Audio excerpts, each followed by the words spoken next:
Okay,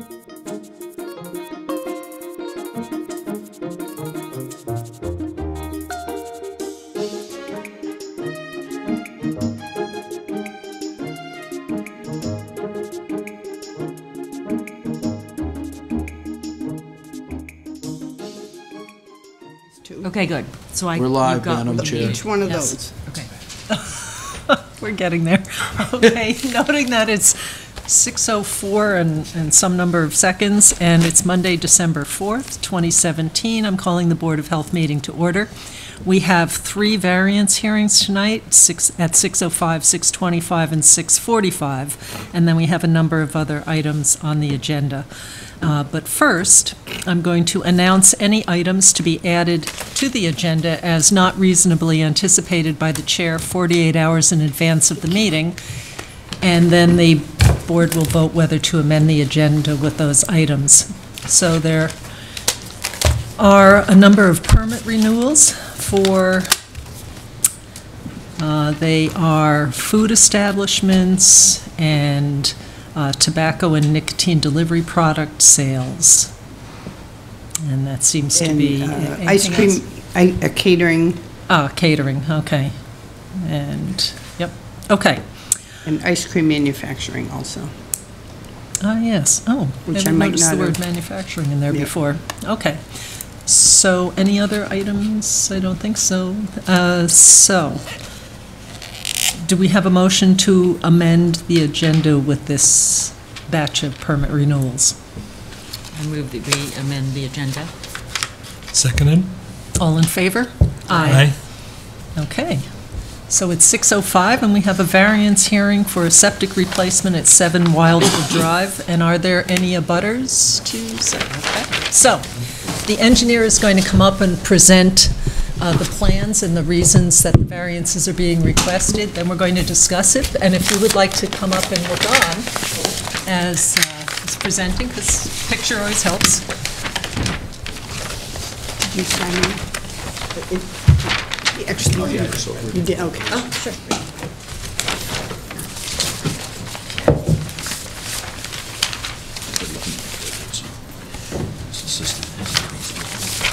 Okay. So good evening, I'm Eric Dickinson with Civilized Solutions, here on behalf of the applicant. This project is 7 Wildwood Drive. Wildwood Drive, if you're not familiar with it, is located off Bear Hill Road, which is located off Maple Street. This is an existing 4-bedroom, single-family home. It's on a fairly large parcel. It's like 10.23 acres. It's the driveway's got to be at least half a mile long, so there aren't any issues with abutting wells. The on-site well is located in the front by this little turnaround about 80 feet from the property, or from the front of the house. The existing septic system is located right in this area. It is in failure. The homeowner, in addition to replacing the failed system, is also interested in adding another bedroom, making a 5-bedroom system. With that in mind, we did our testing down in this area to get it to work by gravity. This is quite a ways down gradient. We were able to maintain a 5-foot buffer between the bottom of the system and groundwater. And he also requested like a wooded area to screen the system. The only variance we have is what's typical to this area is high groundwater. We encountered it at 44 inches, 36 inches, and 42 inches. So we are requesting 1 variance from the local regulations. Okay. So it looks like this is only a portion of the large property. Very large. The house sits right in the middle. Okay. On-site well, no other wells nearby, and it's sloping down that way? Yes. Yeah. Yes, To, falls off quite a bit. okay. It's very steep. So Mark, were you able to get out to this Yes, property? Eric, Paul and I were out there doing the soil testing together, and I actually have been on this site 2 previous times with different engineers. Previous engineers were choosing closer to the house, and this engineer decided to try in the back, and with that said, this passed the soil testing and the plan is ready for review.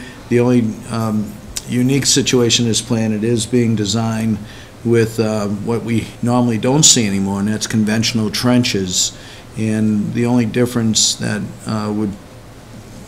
would be required under this town regulation is the stone size, which we can handle in pre-construction. But I'm satisfied with the way the plan's been designed, as well as the variances that are being requested.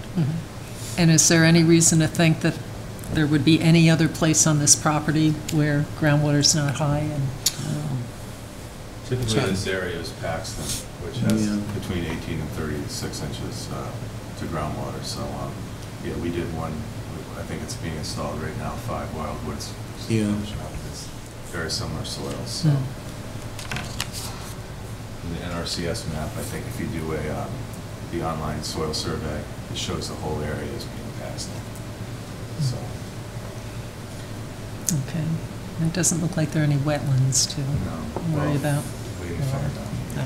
Okay. Anyone else have any particular questions?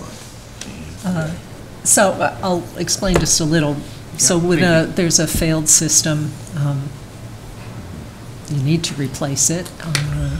We haven't granted variances for new construction, but when the house is already there, we just want to make sure that people can continue to live there, and that the system is as close to new construction quality as it can be.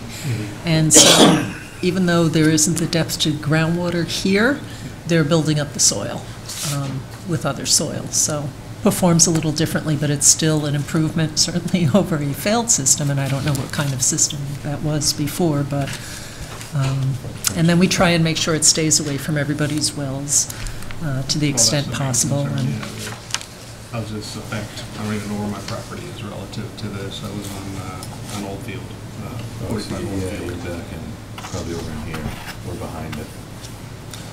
I think, yeah, wait a minute. oh, yeah, could be.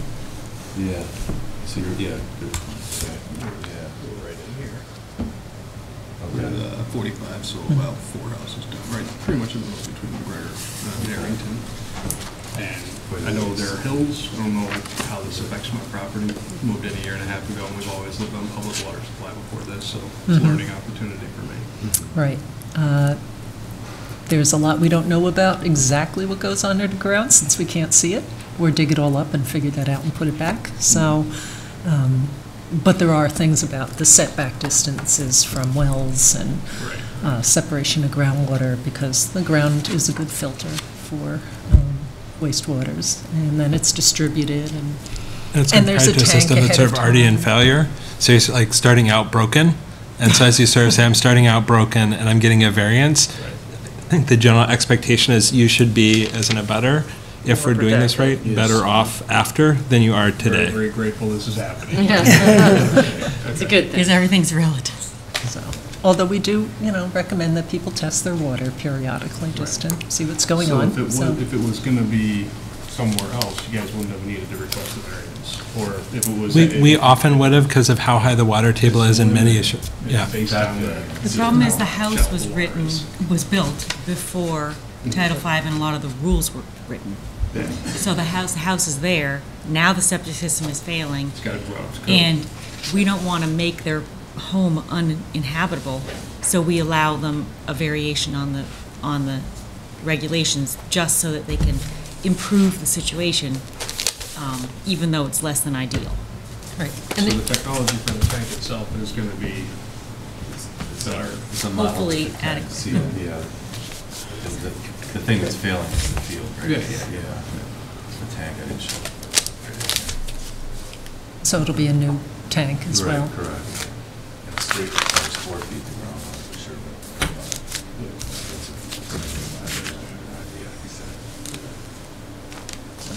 Because As we far are, as effect on then abutting properties, there shouldn't be any.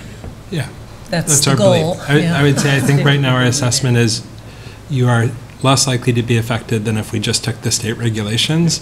And I would say especially like with how big this lot is, like I think we have lots of these conversations when it's like a smaller lot. And so the impacts, low though they may be, would be higher. I think the fact that this is a big lot gives you more space, which should presumably also reduce Hopefully. impact. And this is the Yeah. own property, distance from the edge of the property here would be still Yeah. pretty significant. 500 feet, yeah. Okay, yeah. But the forest would be good. Right. What are they planting? Over this system? Yeah. It would just be. No, right here. Oh, they're just maintaining that. It's not showing. There's a wooded area here. He Yeah. doesn't want to look at it.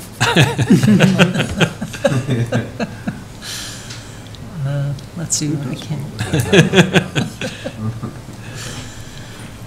So, yeah, I can't think of anything else, but, clearly Eric has worked to reduce it down to just one variance being requested, so, which And so is. for context, sometimes we have 5 or 6 variances that we're thinking about to Sherborn regs or state regs, where again, the goal is to have the final system be safer than current state.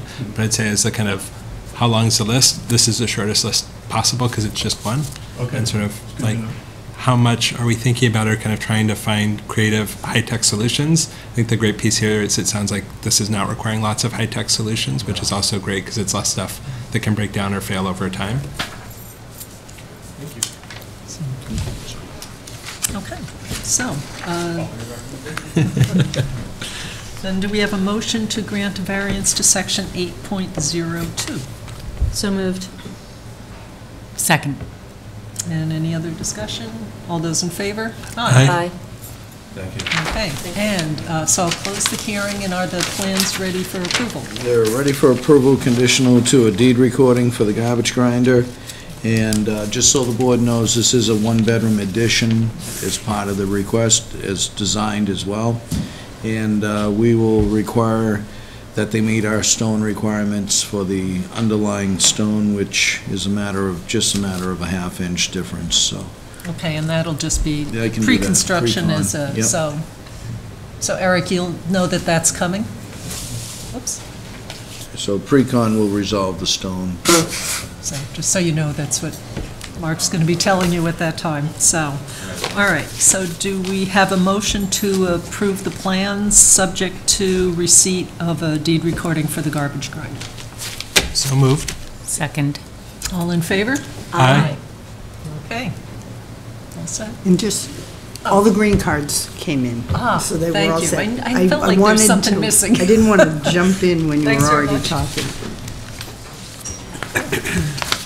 And I have the plans pre-stamped, so Ellen will hand them out to you at the end. I'll hand Okay. it to her. Terrific, thank you. Okay. Mounding study update can be pretty quick. We have no update. Other than the consultant is working on preparing a document that he said by the end of this month or Yeah, and- early January? And that, I think we talked about the 17th, is that Yes, the date? possibly Presenting. him coming to present to the board. Some of that, a bit depends on when we get the document and Right. whether we have a lot of comments or not, or something. So, so that's where that is.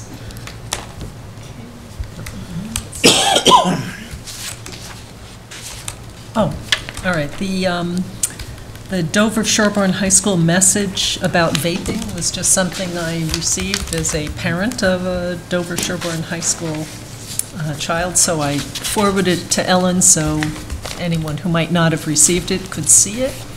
And the one thing that was in here that I wasn't, it's probably technically correct, but they do refer to the liquid in vaping devices as juice, which makes it sound so innocuous and nice and healthy. And that's probably what people refer to it as, but I think it gives you may give people the feeling that it's not all that bad as opposed to it's still nicotine or something else. And again, it could be a great device for people who are trying to stop smoking, but that's just the one thing that kind of caught my attention. Because I do recall Dr. Quinn, who had been on the board previously, mentioned that the nicotine-bearing juices for e-cigarettes can contain enough nicotine that if you got it on your bare skin, you could be seriously ill I just think like anytime you're making stuff taste like candy, it's probably not to sell to 40-year-olds. And so I think, for all of these things, kind of how tobacco companies are targeting who their market is, what their growth strategies are. Right. I think all of these things are sort of worrisome patterns, and probably the more we learn about vaping, the less enthusiasm we'll have as an alternative to tobacco use as compared to abstinence. And it is true that it's being marketed as an alternative, but I'm not sure that the data shows that there's any Upside. that there's less exposure to nicotine and less risk of addiction. So, Right, but it sounds really good. Yeah, I mean, I know in the health classes at Dover Sherborn High School, they are trying to counter the misperceptions that a lot of students have heard in advertising, so, right. I mean, And I I think think they've had issues this year with a lot of issues. a lot of vaping and Yeah. e-cigarettes. And kids getting kicked off their teams or stripped of captaincies, and someone got suspended or expelled as well. Because Oh, really? the same person kept getting caught on school property, and they had been told like 3 strikes, you're out. And They're addicted. So how can they do that? Addiction. because we have a no tolerance policy for drugs or alcohol, and that's considered a drug and on school property. Also not very smart. Right, exactly. Document, that's a little minor detail, but thanks. So, okay. We have till 25. I was aiming for 20. Okay, so we got 2 things done. Let's see.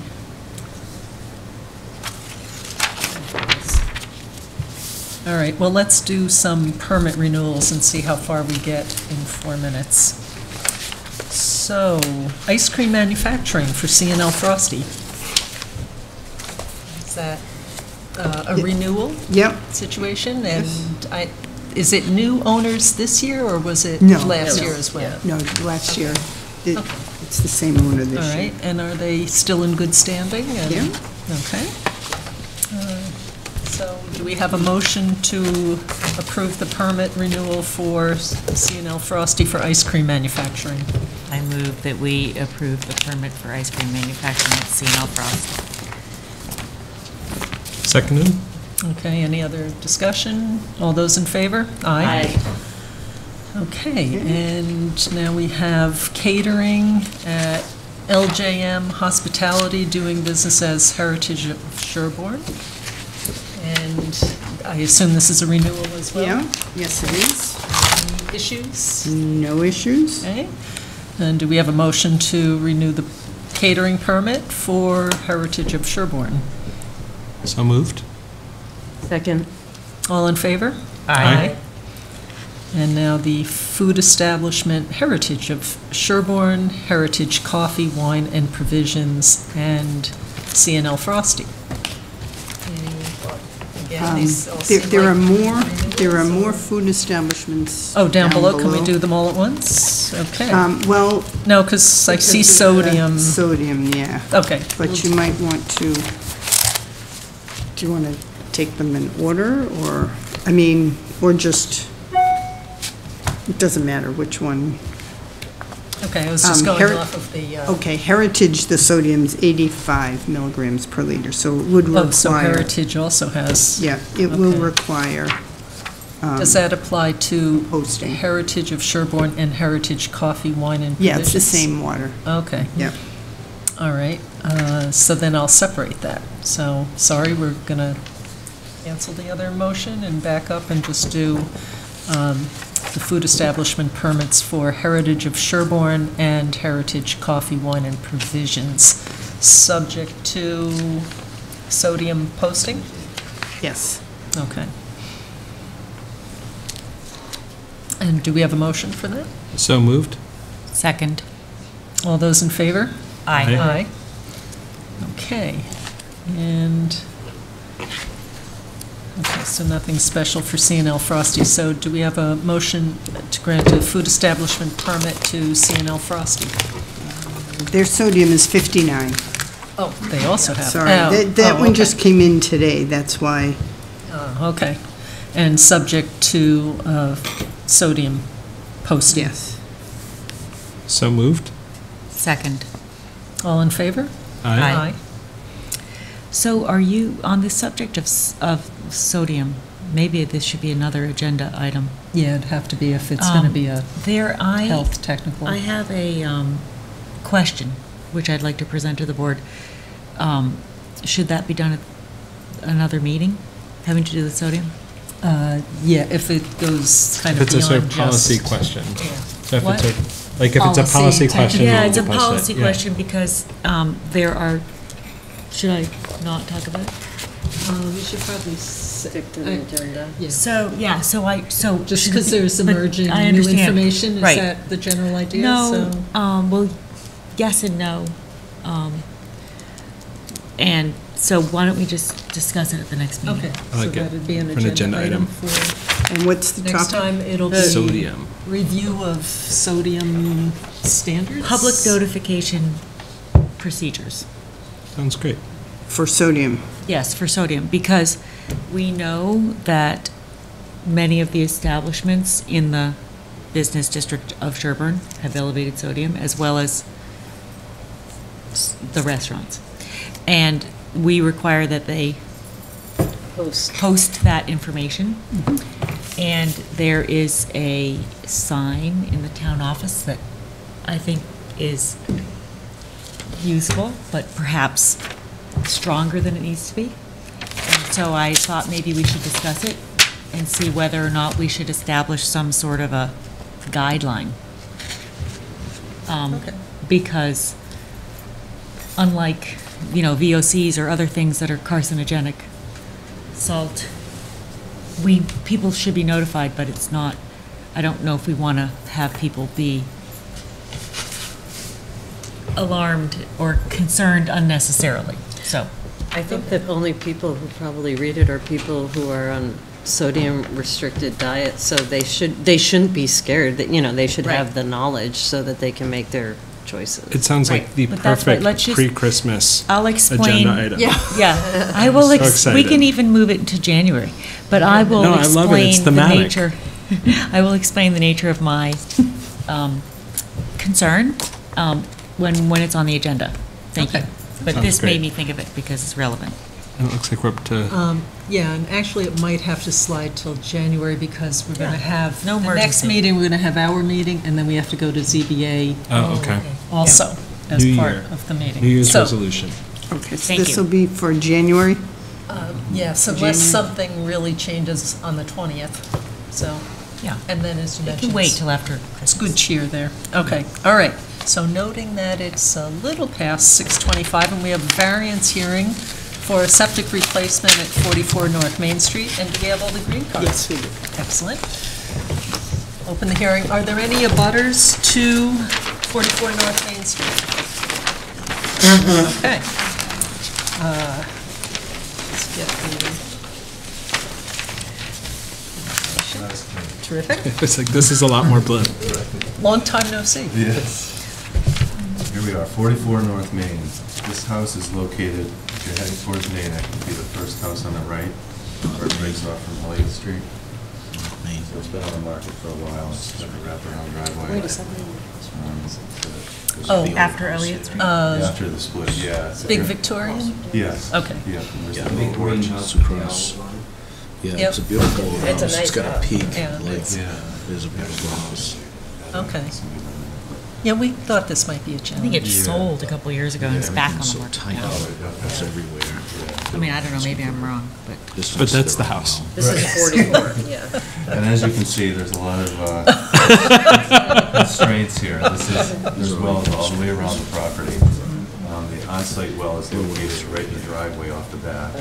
That's their Accessible, driveway, not it goes far all the way away. to the road. With that being Loops said, we around tested up too, in there's a here loop around driveway in the front. as close to the street as possible to stay away from our applicant's well as well as the neighboring well. Close to the street, We were able to design a system. distance to that 87. Decided to go with a bed system to have a smaller footprint and keep it as far away from the well as possible. If we had done trenches, we probably would have been back in here. I think I actually did a draft of that. We were a lot closer to the wells. So we decided to go with the stone bed. Got to reroute the plumbing from the back around the side and try to stay away from the completely. There'll be walls around it. There's a 3-foot, hopefully stone wall, which could be option. So basically, we have 3 variances, local, 1 state, they all relate to the distances. And I can't picture at the moment what's across the street from there, but it's not, No, they're down. so there's no well over No, somebody living over there, I just can't it's remember. actually a stone wall and it goes up. I think there might be a house that sits on Oh, top. Yeah, okay. because here's, what is it now? Hunting Lane, yeah, Yeah, okay. Somebody said, yeah, there's a house. All right, that's part of, Butler Street there, too, okay. On the other side. yeah, All right, yes, backside. And These are Butler roads. not that I don't think anyone can see on camera, but in any case, so, right, so the one variance must be to the well, on-site well, but we certainly prefer to see that rather than to someone Abutter's else's well. Right. Because this will make, Those are new homes. hopefully, the future residents think about what they're putting into their septic system and how it may impact their water. It's a whole lot further away than the cesspool. Yeah, Yeah, that's true. How big a house is it? it's a 4-bedroom. 4-bedroom. We're not increasing flow. 3 floors. Yeah. Yeah. We're maintaining the 5-foot separation as well, so. Okay, What's the Mark, variance for? any particular comments, Mark? No, and just What is if you the could, variance? because Yeah, I what's- heard the comment, there's a 3rd floor, if you could comment on the 4 bedrooms, how they're configured above the 1st floor. I think there was, do you remember when we walked through the house? There was 3 bedrooms on the 2nd floor, then the top floor was what? Just One like big room. One big room. So that's, just so they know how they Yes. configured it. Yeah, it's actually a 3-floor, yeah. Okay. So what variance do you need? Just to use a stone bed. Oh, okay. This, Here's your Oh, there it variances. is. And then the on-site well Yeah, and separation. property line. For the on property well. Yes. That's the good part, it's on Yeah. property. But it's also uphill. Yeah, it is, Yes, Eric. Slightly. yes. Yeah, it's pretty flat. 2 feet above the ground. The original terrain. Yes. So, okay. Anyone else have any questions? This one is the, good luck.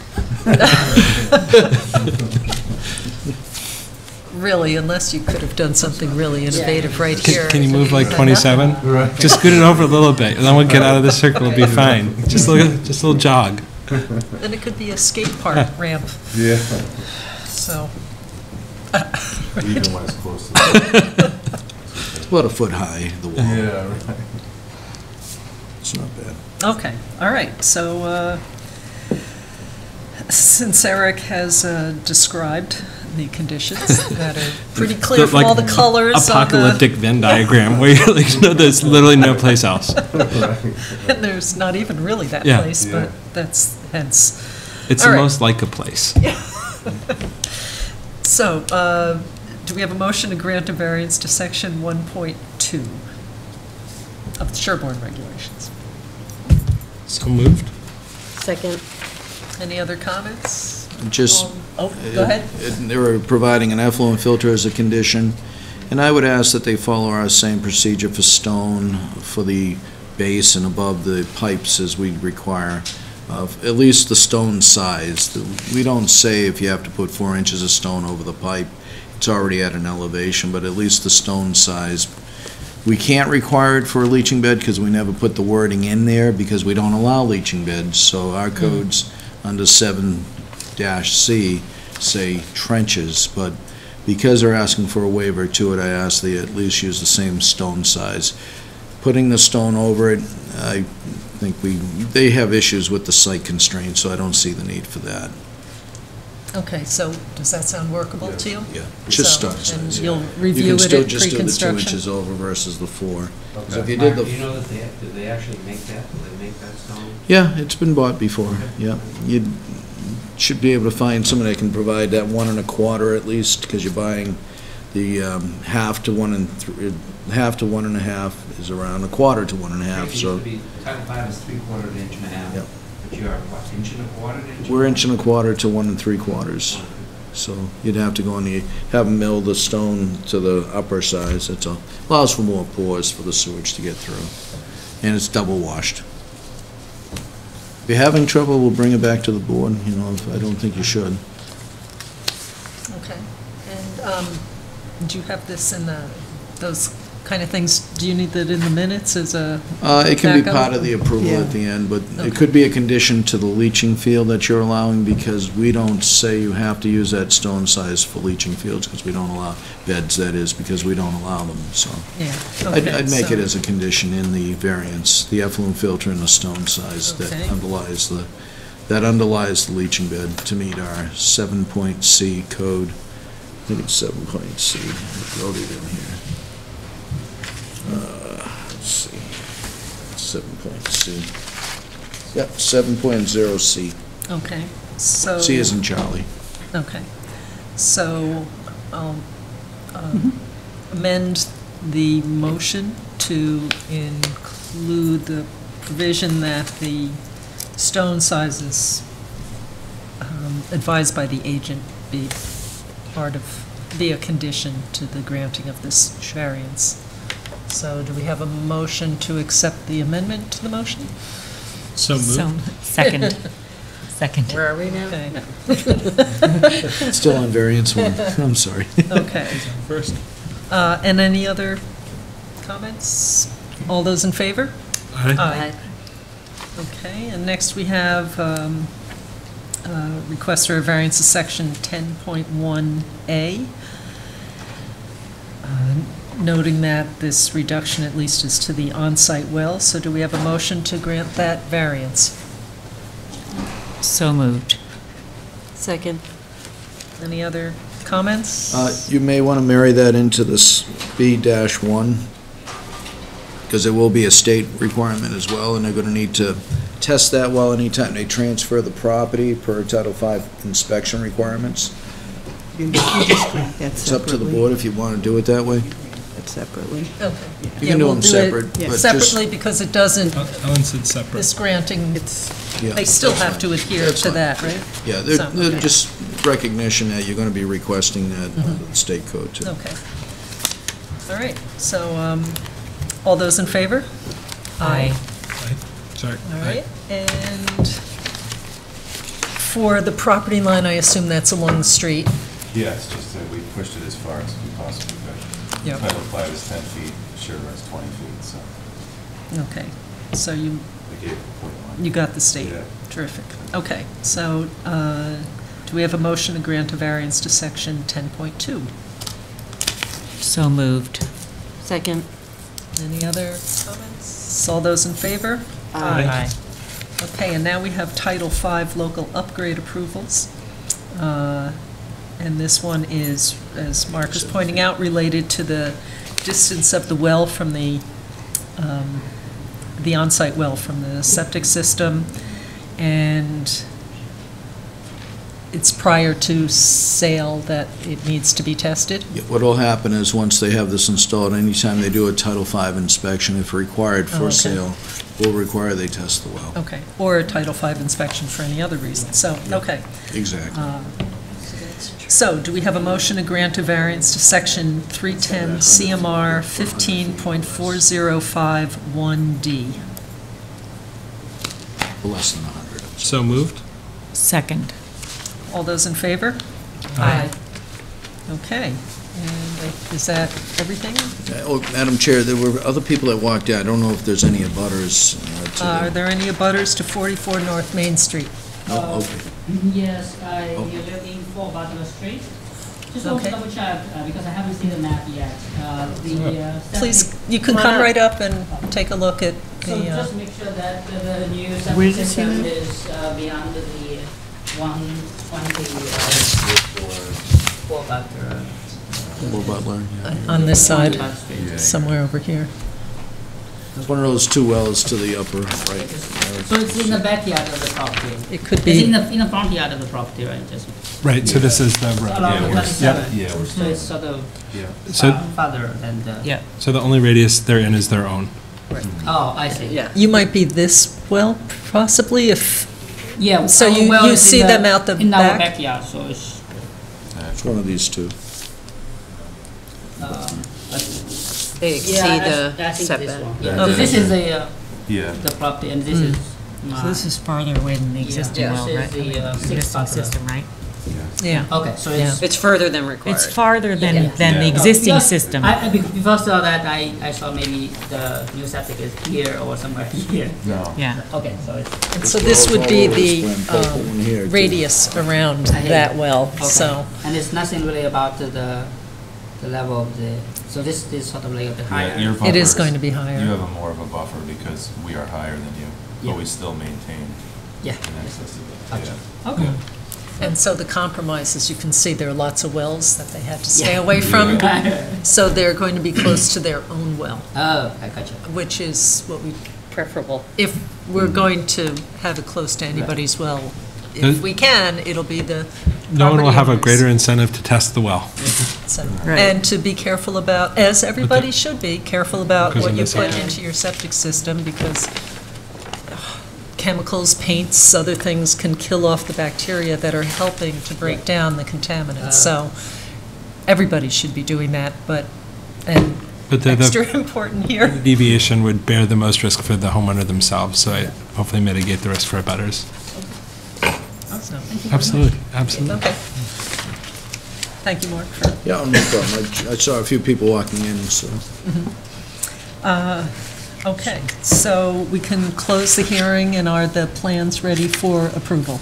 Yes, they are conditional to the deed recording for the garbage grinder and the pre-construction. I'll include the stone size. Okay. So do we have a motion to approve the plans with those conditions as noted by the agent? So moved. Second. All in favor? Aye. Have a good night. You too. Thank you, Eric. Talk to you tomorrow. Don't interrupt Paul's dinner. Okay. Now are we? 45, so we have 5 minutes. Back to, let's see, we got up to C&L Frosty, right? Okay, so, In between, if I can, would it be okay if I present 16 Nason Hill Lane? oh, yeah, sure. It just, so the board knows, we met on that, it's in our minutes, if you want to look at the last set of minutes of November 13th. That was the property, they can't be here tonight, first of all, but they were looking to put up a barn and an apartment within the barn, and then tie the pool house into the present septic system with the same with the barn.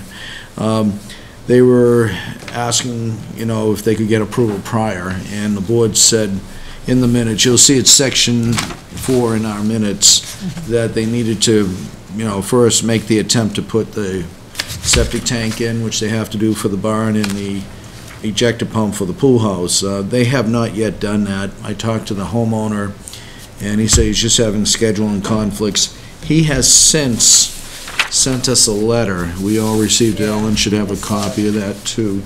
And basically asking if he can just put up the barn as agricultural purposes.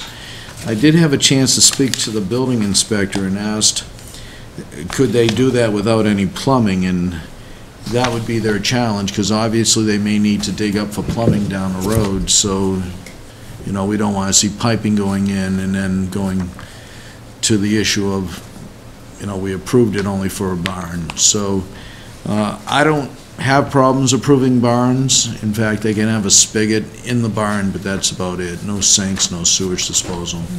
But that was his request, because I feel from discussion with the owner of the property, he just doesn't have the time at this point to install the septic tank or the ejector. So their intent is kind of get the barn up, and then at some future date, we will likely have another conversation, but Yes. they may choose to keep it as a barn indefinitely. Yeah, they may not go with the full, that's their plan. right, and as long as they don't put plumbing in except for the spigot.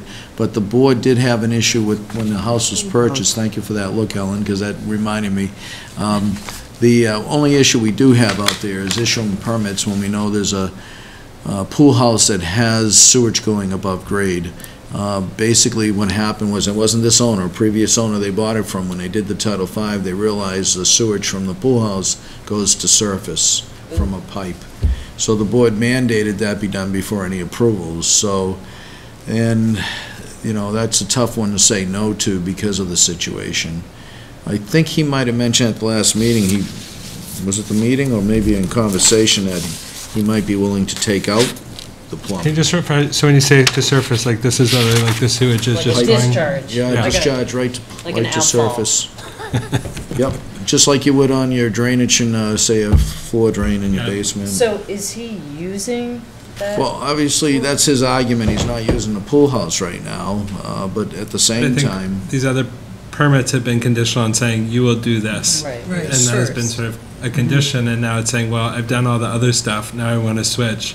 Can I Yeah, do this exactly. piece? So exactly. it gets tricky, because that's sort of baked into all the prior approvals. Yes, yeah, that was kind of holding him to the, resolving that issue of the above-ground sewage.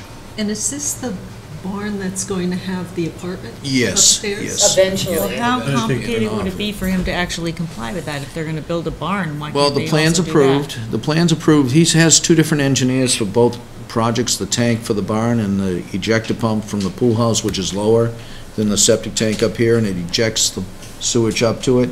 He has an approved plan for that too from a different engineer. I've done pre-construction on both those plans with Fred King, the installer, and we thought he was going to do it over the last 2 weeks, but decided not to. It wouldn't, you'd have to dig a trench, dig an area to fit that ejector pump into the ground, and bring the pipe up to that septic tank, but the septic tank's not in yet. That's, But I think we're sort of but he done, could tie it into the old tank is But what he it- could but do. we're sort of done deal in some ways. I mean, like, unless we say barns require Board of Health approval, then it seems like there's an avenue to address a fairly egregious sewage issue. If we say barns don't typically require Board of Health approval, then the fact that it was required in prior permits means he's been non-compliant with those, but it seems hard to then say we have a point of entry of Board of Health jurisdiction into a barn that we otherwise sort of don't have standing for. Is he proposing to put a concrete floor in the barn, or is it going to be unfinished?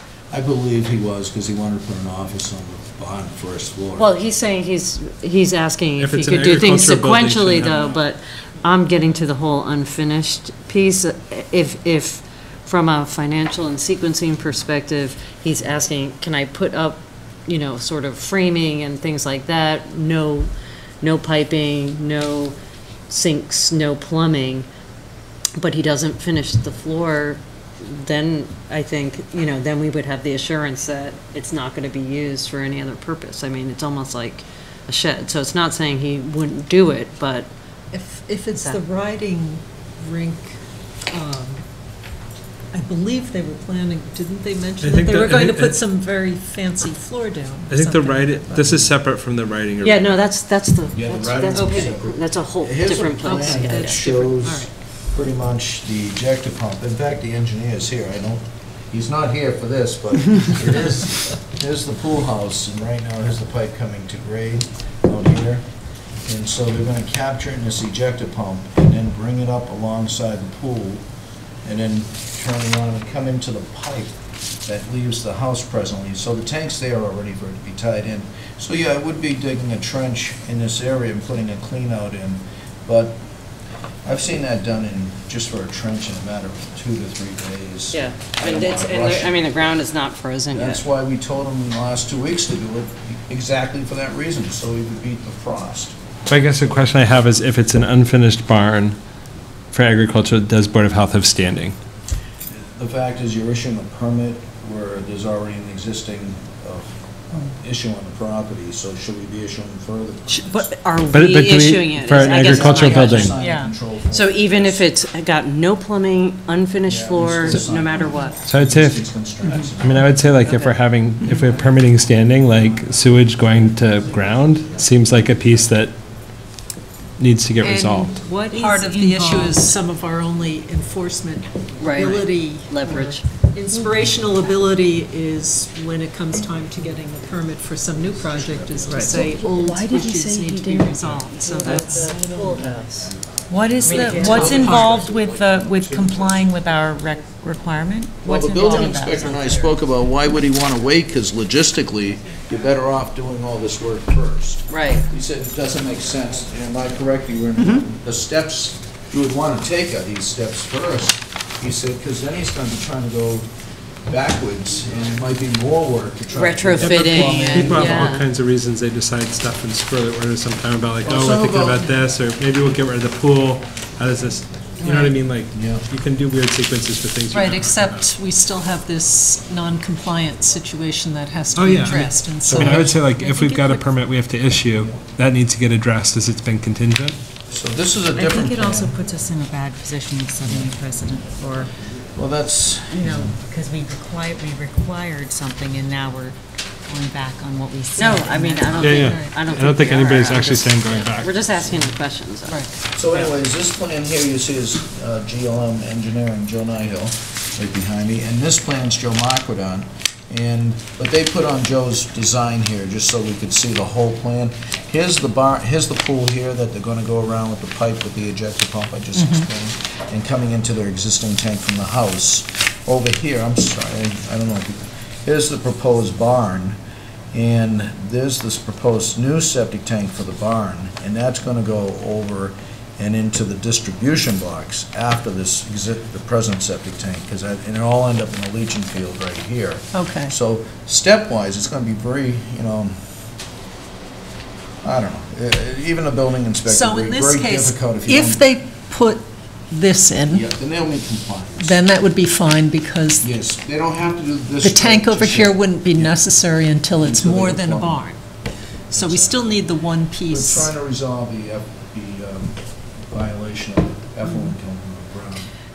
So I'm still confused. Did he indicate that he wasn't able to deal with the pool issue right now, or was it just? He preferred not to, I believe, but Well, he was given. There's a 2 difference weeks. between preference and. Yeah, well, yeah, no, we did everything we had to with the engineering. We did pre-construction with Joe as well as the other engineer, with Fred King, the installer.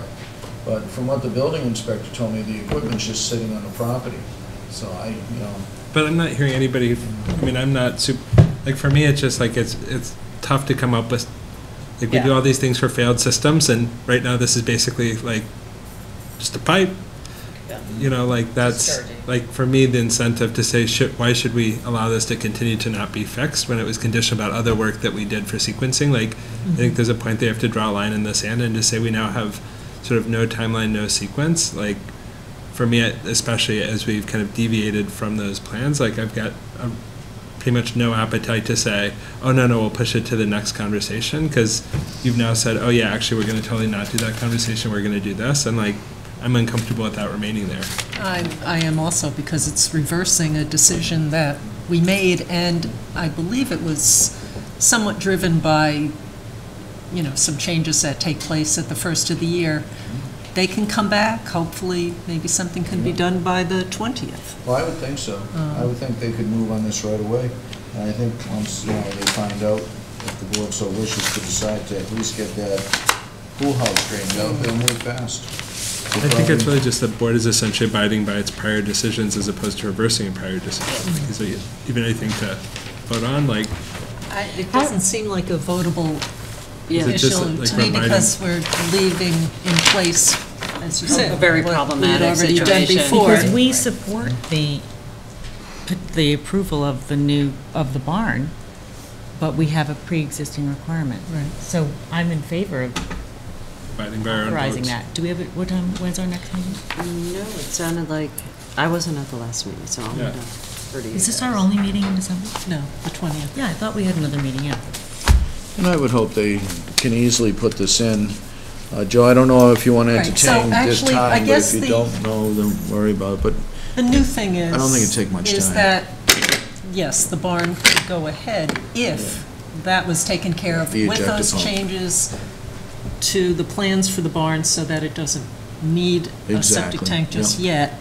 But whenever it does, then it will need to have that before proceeding to the so next those 2 steps. stage of barn Yeah. remodeling or whatever. Those 2 steps will work out the board's final and previous decisions. Well, the new decision on the barn without plumbing and the decision to do the work that's needed to prevent an environmental concern presently before any permits are issued. Okay, so is the board comfortable with standing by our prior decision of this? Okay. Thank you, Mark. Okay. Yes. I came in late, Karen Lane, 15 minutes building permit. I just wanted to know, according to the agenda, have you done the chair's business already? We have done 1 and 2 of the chair's business so far. And when we move to 3? That's Three me, and after- whenever Daryl Yes. tells me It's our to. fits in between variance hearings. So the variance hearings are scheduled, so we need to do the 6:45 variance hearing because they have to be on schedule. And when they finish early, we do other steps in the chair's business. So the earliest it could happen is after the variance hearing that we're 10 minutes late for now. I'm sorry.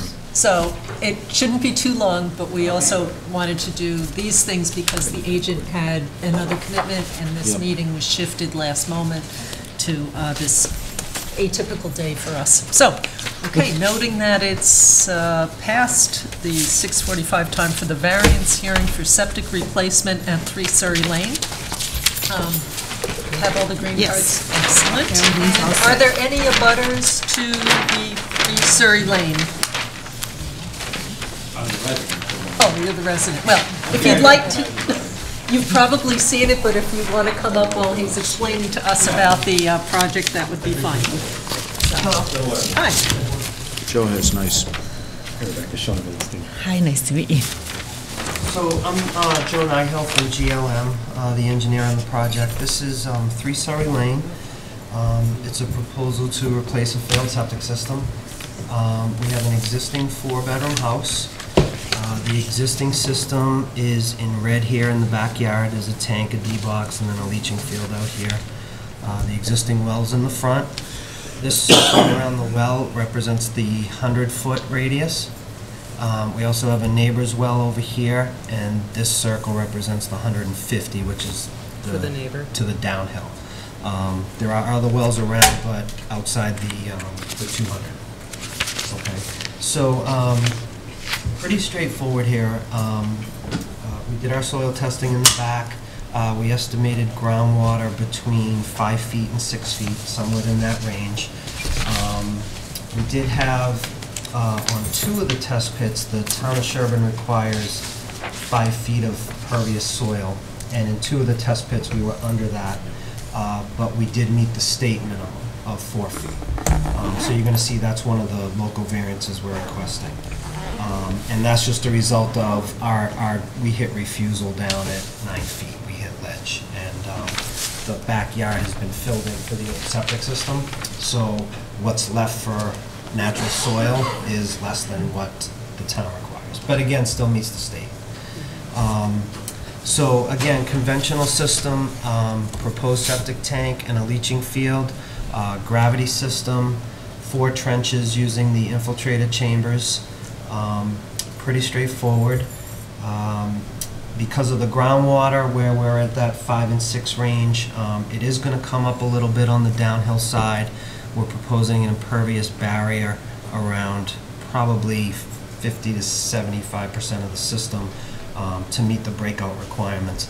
The greens here represent, the light green is obviously lawn, and the heavy green is woods, and it is wooded. It's pretty thick. So And another. also, I noticed that it's not as if this goes up and you might gain that extra distance. It appears that this is the high point somewhat? Yeah, or well, the it's house fairly is flat, actually the high perhaps? point, Okay. and everything kind of flows this way. Okay. And that actually falls into one of the waivers we're requesting, and I know I'm jumping around, but It's okay. the town requires the 125.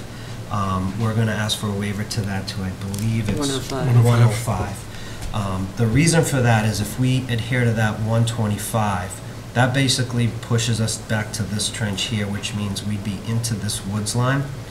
Not just a cost and aesthetics thing, but if you look at our topography, there's almost like a natural, you see these Yeah. contours here and here. Stormwater runs down here and loops around this yard and through the backs of these properties. So if we were to move this back and get the 125 and build it up, now we got to worry about impacting abutting properties with stormwater.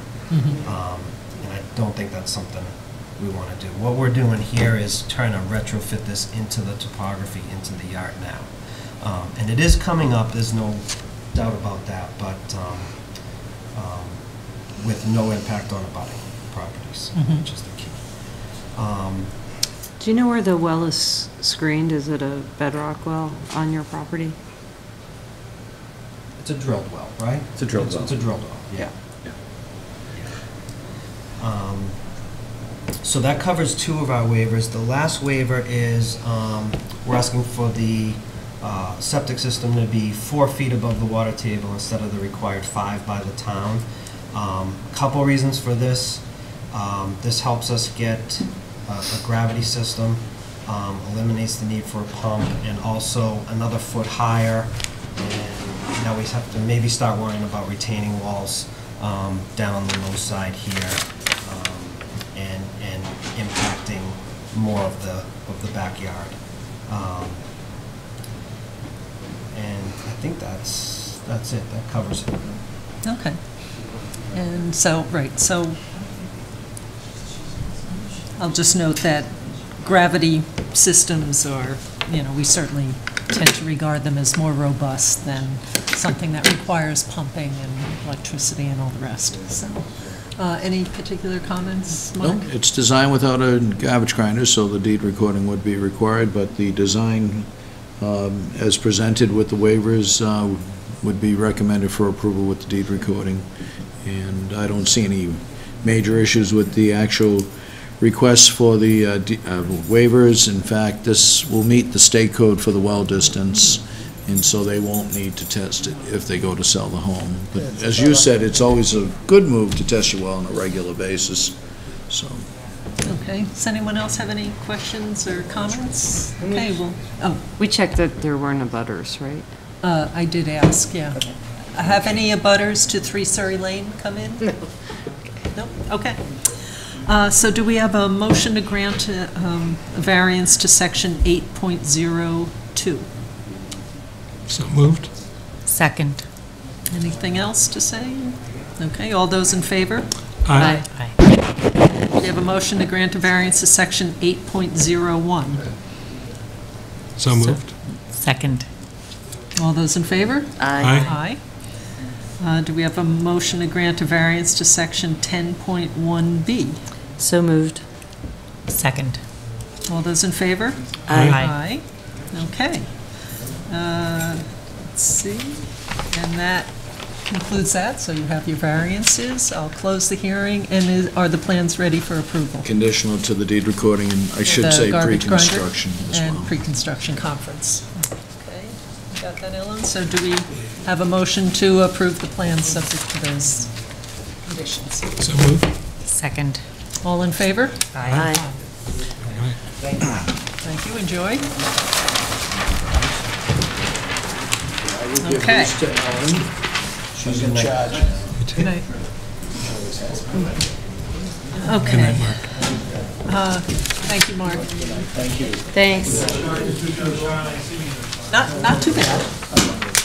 Excellent. Good night. Okay, so let's do, You want to do general chemical now? yes, I think we should. I was trying to think if we have anything else that might apply. So we don't have the villages. Okay, so we'll do the general chemical update now. Although we did do general no, we haven't done it. We haven't done it. Thank you. This is post the meeting. Go to it. Yeah. So you want me to? All right, I should mention that there, Would you fix your microphone up just a little bit? okay. Yes, I'll do that too. Okay. So Mass DEP, who has responsibility now for doing something about general chemicals since the prior facility owners, operators have declared bankruptcy, walked away from it, left some monies, but not as much as what was anticipated to be required for the cleanup of general chemicals. So Mass DEP has been investigating various things, such as opportunities to find additional monies. And actually, Lisa will be describing this. They looked at whether it could be declared a Superfund site to get some monies at the national level. They have some consultants working with them. There have been quite a number of towns, Sherborn included, certainly Framingham, for different reasons than Sherborn. This site is next to an elementary school, for example, so there's a concern about children's health. In Sherborn, we're particularly concerned about groundwater quality impacts since we're drinking the groundwater. In any case, so there have been a number of meetings held and different representatives from the town of Sherborn have gone. And Lisa Camp went to the last meeting that was held, and I forget the date, but you can describe what was discussed at that meeting. Sure. Yeah, there was quite a few people at this meeting, probably the most from the town of Framingham for obvious reasons, but it was a good diverse group, I would say, of people that were in attendance. And so the focus of the meeting was on two things. One was to discuss the recent sampling that took place in the summer of select wells on the sort of periphery of the general chemical property and down gradient. And then the second aspect was to talk about the proposed remediation. So I'll just go into... Quick question. So is Sherborn considered down gradient? No, but I'll get to that. Oh, all right. So basically, so everybody understands, the contamination that Sherborn has been concerned with is the potential for bedrock contamination to move through fractures and potentially impact private wells in Sherborn. And there were 2 rounds of testing of pretty much a good number of the private wells that are closest to the Framingham and general chemical property, done in, I think, 2012 and 2015. There were very trace levels detected in some of the wells of a couple, well, primarily just one of the chemicals that had been also found at General Chemical, but right at the detection limit, and in fact, it was consistent with what was in the lab blank, a quality control sample. So very little to almost no contamination was found in the Sherborn wells that were closest to the site, which is good. The other things that we found out are that the type of bedrock and the depth of bedrock in Framingham at the site is actually deeper than where bedrock has been observed in Sherborn. So the bedrock is generally starting around 50, 60 feet in the Framingham and General Chemical area, and whereas we're starting to see bedrock at around 35 feet. In Sherborn. So if you can imagine, if you were looking straight through the earth, you're not seeing the rock till it's about 50, 60 feet deep over here where the contamination is, and ours is shallower, and water generally does not move uphill. So that's actually a good thing from a geological perspective. Another important thing that I hadn't heard people really discuss is there are some fault lines, which is commonly where the fractures are. So water doesn't go through the rock, it goes through these little paths that are made in the rock from, heat and grinding from the glacial period of time. And the fault that's between the bedrock in Framingham and the bedrock in Sherborn is parallel, not perpendicular. So the faults that we understand and know are there are not connecting where the contamination is to our private wells. It's actually an acute angle instead.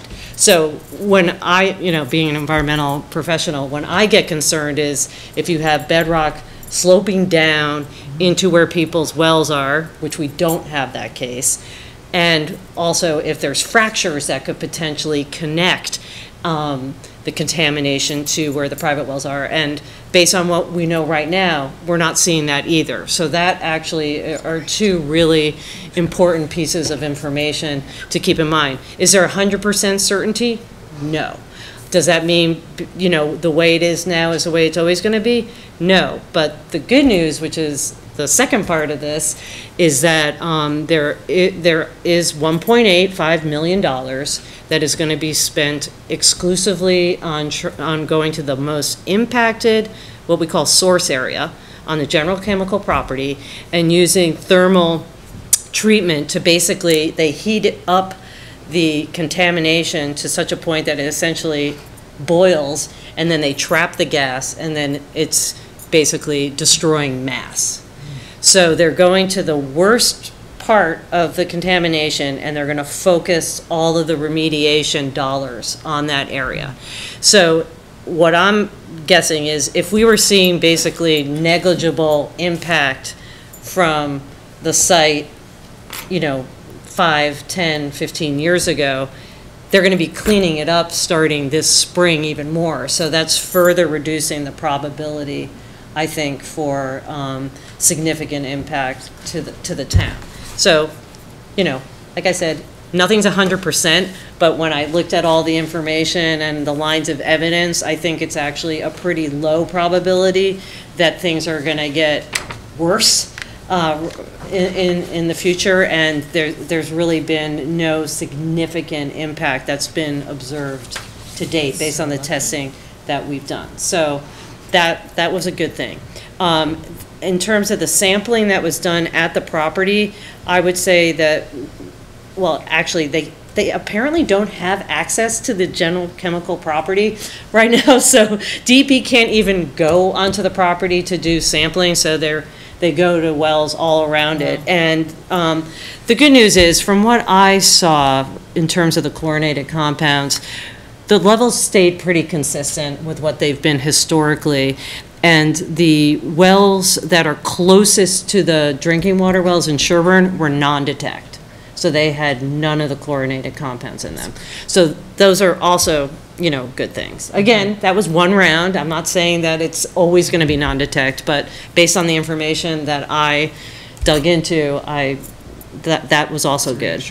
The only things that I guess are a little concerning to me at this point is that they did run 2 samples for what's known as per and polyfluorinated compounds, PFAS. You might have heard of these. And right now at EPA, and also Massachusetts is kind of probably likely to follow suit, there is a health advisory of 70 parts per trillion for total polyfluorinated compounds. Parts per trillion, yes. Can you detect that? Yes, you can. Oh my God. Yes, you can. Yeah, we're talking molecules here. And they tested 2 wells that are pretty close to the property, not near Sherborn. And one of them was at 68, so right below the health advisory, and one of them was 140, so it was double the health advisory. The thing about the PFAS compounds, well, one, they're very soluble, so they move with water quickly.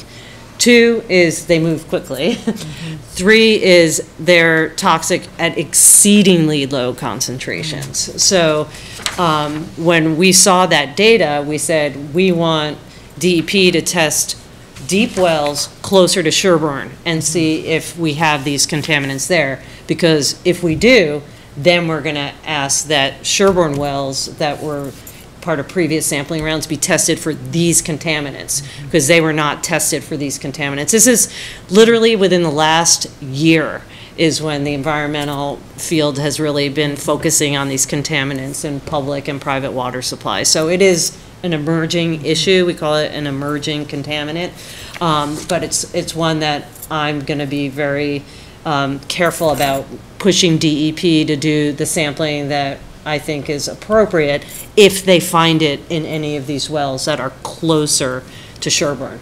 So 2 of the wells that they're going to sample are bedrock wells, and those are the ones that I'm most concerned with. Because anything that's shallow above the bedrock, it's just flowing to coarse brook and it's volatilizing. So that's not going to pose an exposure risk. Yep. Lisa, quick question. I think I know the answer to this, but this is being televised. When you say wells, I don't know if people realize that I believe you mean test wells. Right? Yes. These aren't wells that are... Not drinking water wells. These are called monitoring wells. Yeah, I know that. Yeah. No, I'm saying it to other people. Yeah, so Close to the site. Right. I was talking about test wells that they've basically been looking at time to figure out how much of an impact there's been from the contamination that was released, where is it moving, is it decreasing or increasing, et cetera. So they basically anywhere from once, twice, or 4 times a year are testing select test wells to sort of see what's there. But they haven't, as far as I know, DEP has not undertaken any sampling of Sherborn drinking water wells since 2015. That's the last data that I've seen. Madam Chairman, I just heard that you're taping and televising this meeting, and there's no notice of the meeting being taped and televised. It's right here. Where? Over there. Thank you. I expected it on the front door. Thank you. Why would I look over there? Can we just, I think we have a robust agenda, and Yeah. so, yes, it's being televised. Okay. Can we move that to the door? I would love to actually move on to business, and I think Right, and we're actually recognizing another community member as you were Yeah. speaking about the video. So that we are being taped. okay, so Oh, and then the last thing I'll Oh, add go is ahead. that DEP has sent out additional notices to some, what we believe are associated business entities with General Chemical, which declared bankruptcy, and then the assets were acquired by another company. And there's a bit of a shell game going on as far as we're concerned. And so DEP is trying to hunt to basically see if they can pierce the corporate veil and perhaps unearth additional monies. And my last thing I'll say is, it's good that it wasn't declared a Superfund site, because now all the money that's there can be used to clean up contamination versus for oversight and sometimes reports that really aren't value added. So if we have a limited pot of money, it's much better to keep it, I believe, in the state DEP purview versus sending it to EPA. Right, and I would have to agree with that, because for the last dozen years, I think, that I've been tracking this, Yeah. it's been frustrating to me that they just don't go after the most dense material and get it out of there and then figure out what to do next. So it which is sounds what like they're- what that's they are what they're doing. planning. Yep. Can I just- Go ahead. The TRC report, is that something that will be publicly available to folks? It should be, it's done for the town. Perfect. But So I we- think that's just the other thing I would highlight, is that Yep. is an information-rich resource that I think if we can sort of put up, and if folks are interested, this is good reading. So Yeah, it's a- we gonna- posted on our website? I think we should. Yeah, it can be. Okay. Why don't we do that? We have an electronic version. Yeah, so by we, email, we, so- we did have another consultant from TRC at the meeting, who also asked questions of DEP and then wrote sort of a short summary of the meeting notes, so. And I'm happy to share my copy if anybody would like that. So, But I think you had a question. yes. Let's say that hypothetically, some significant wells were put in Sherborn. By significant, I mean drawing large Capacity. volumes of water. Do you have any opinion on the likelihood that that might tend to draw some of this towards Sherborn? And I know that was an issue that was going to be raised at that meeting, so was that discussed there? I mean, it's been speculated that Yeah. that could increase the rate of migration, but. Right, I mean, my understanding, though, is that any of those types of wells would have to be very deep. You know, we're talking, what, 200, 300? Oh, I think they will be. Yeah, So- deeper. So, I mean, as far as I've seen, the contamination should be above where any of these additional wells are going to be screened. So it's not impossible, but again, for all the reasons that I just discussed, which is, you know, the apparent lack of connectivity, different bedrock, you know, we have a metamorphic rock, the rock over there is an igneous rock. It's actually completely distinct, and it's almost right on the town line, which is sort of geologically interesting. So I can't say that it's impossible. Obviously, it's going to change the flow pattern, certainly in our bedrock, to have those kind of, you know, volumes pumped on a regular basis. But I guess I haven't seen anything compelling yet that makes me think that that's going to exacerbate the condition, I think, the way people were speculating. Would it be appropriate for us to ask that question of one of our consulting hydrologists?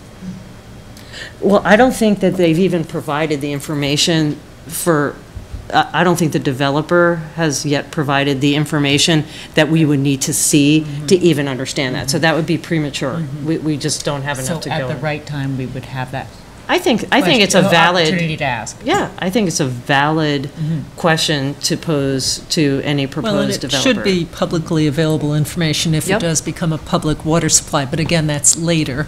So a question though, so if there are two different types of rock with maybe a fracture that's sort of dividing it and not running this way between General Perpendicular. Chemical and Meadowbrook, but are there fractures in this side and fractures in this side that, despite this crack, might still provide some sort of conduit? Or we just don't know? I don't think we know, but the other things I saw in terms of the flow is that the theory is that both Sherborn and Framingham are both upwelling and discharging into Coarse Brook. So if their water is flowing towards Coarse Brook, but our water is also flowing towards Coarse Brook, it's essentially, intercepting things. So if that's all true. Flowing, but the overburden? It's flowing in the overburden, but I've actually seen things also talking about the bedrock, and that, eventually, even bedrock discharges and typically at some point. So that's what I've seen in figures and studies that I've looked at online, but again, 100%, I could never say that. It's not impossible. Okay. And just because the consultants working on behalf of General Chemical in the past have been questioned as to the rigor with which they investigated conditions there. So is this information new that DEP has uncovered? Is this? I basically went to, so anyone can do this, any citizen. On Mass DEP, they have a publicly available website that has all the site information for every site that's regulated in Massachusetts under the state environmental regulations. And so if you go to the Mass DEP website and you enter in the General Chemical release tracking number, or even if you put in the words General Chemical, Framingham, it will pop up. If anyone cares, the release tracking number is 3-19174. And every report, every sampling round that's been done at that site is electronically available to anybody. So it's all there. And that's, so basically what I did is before the meeting I went on to the site, I looked at, historic trends, I looked at, as much information as I could find. And some of the things were more recent, Daryl, so like 2016 is when DEP wrote a memo about the bedrock. And so there is quite a bit of information generated in the last couple of years. Okay. Would you like, we'll come back to you. Did I hear you say that when asked about the depth of the wells of 200 and 300 feet for new wells being dug, and then could change flow patterns, and then you asked a question about has there been information provided on this, and then you said no, the developer has not provided the information. Are you talking about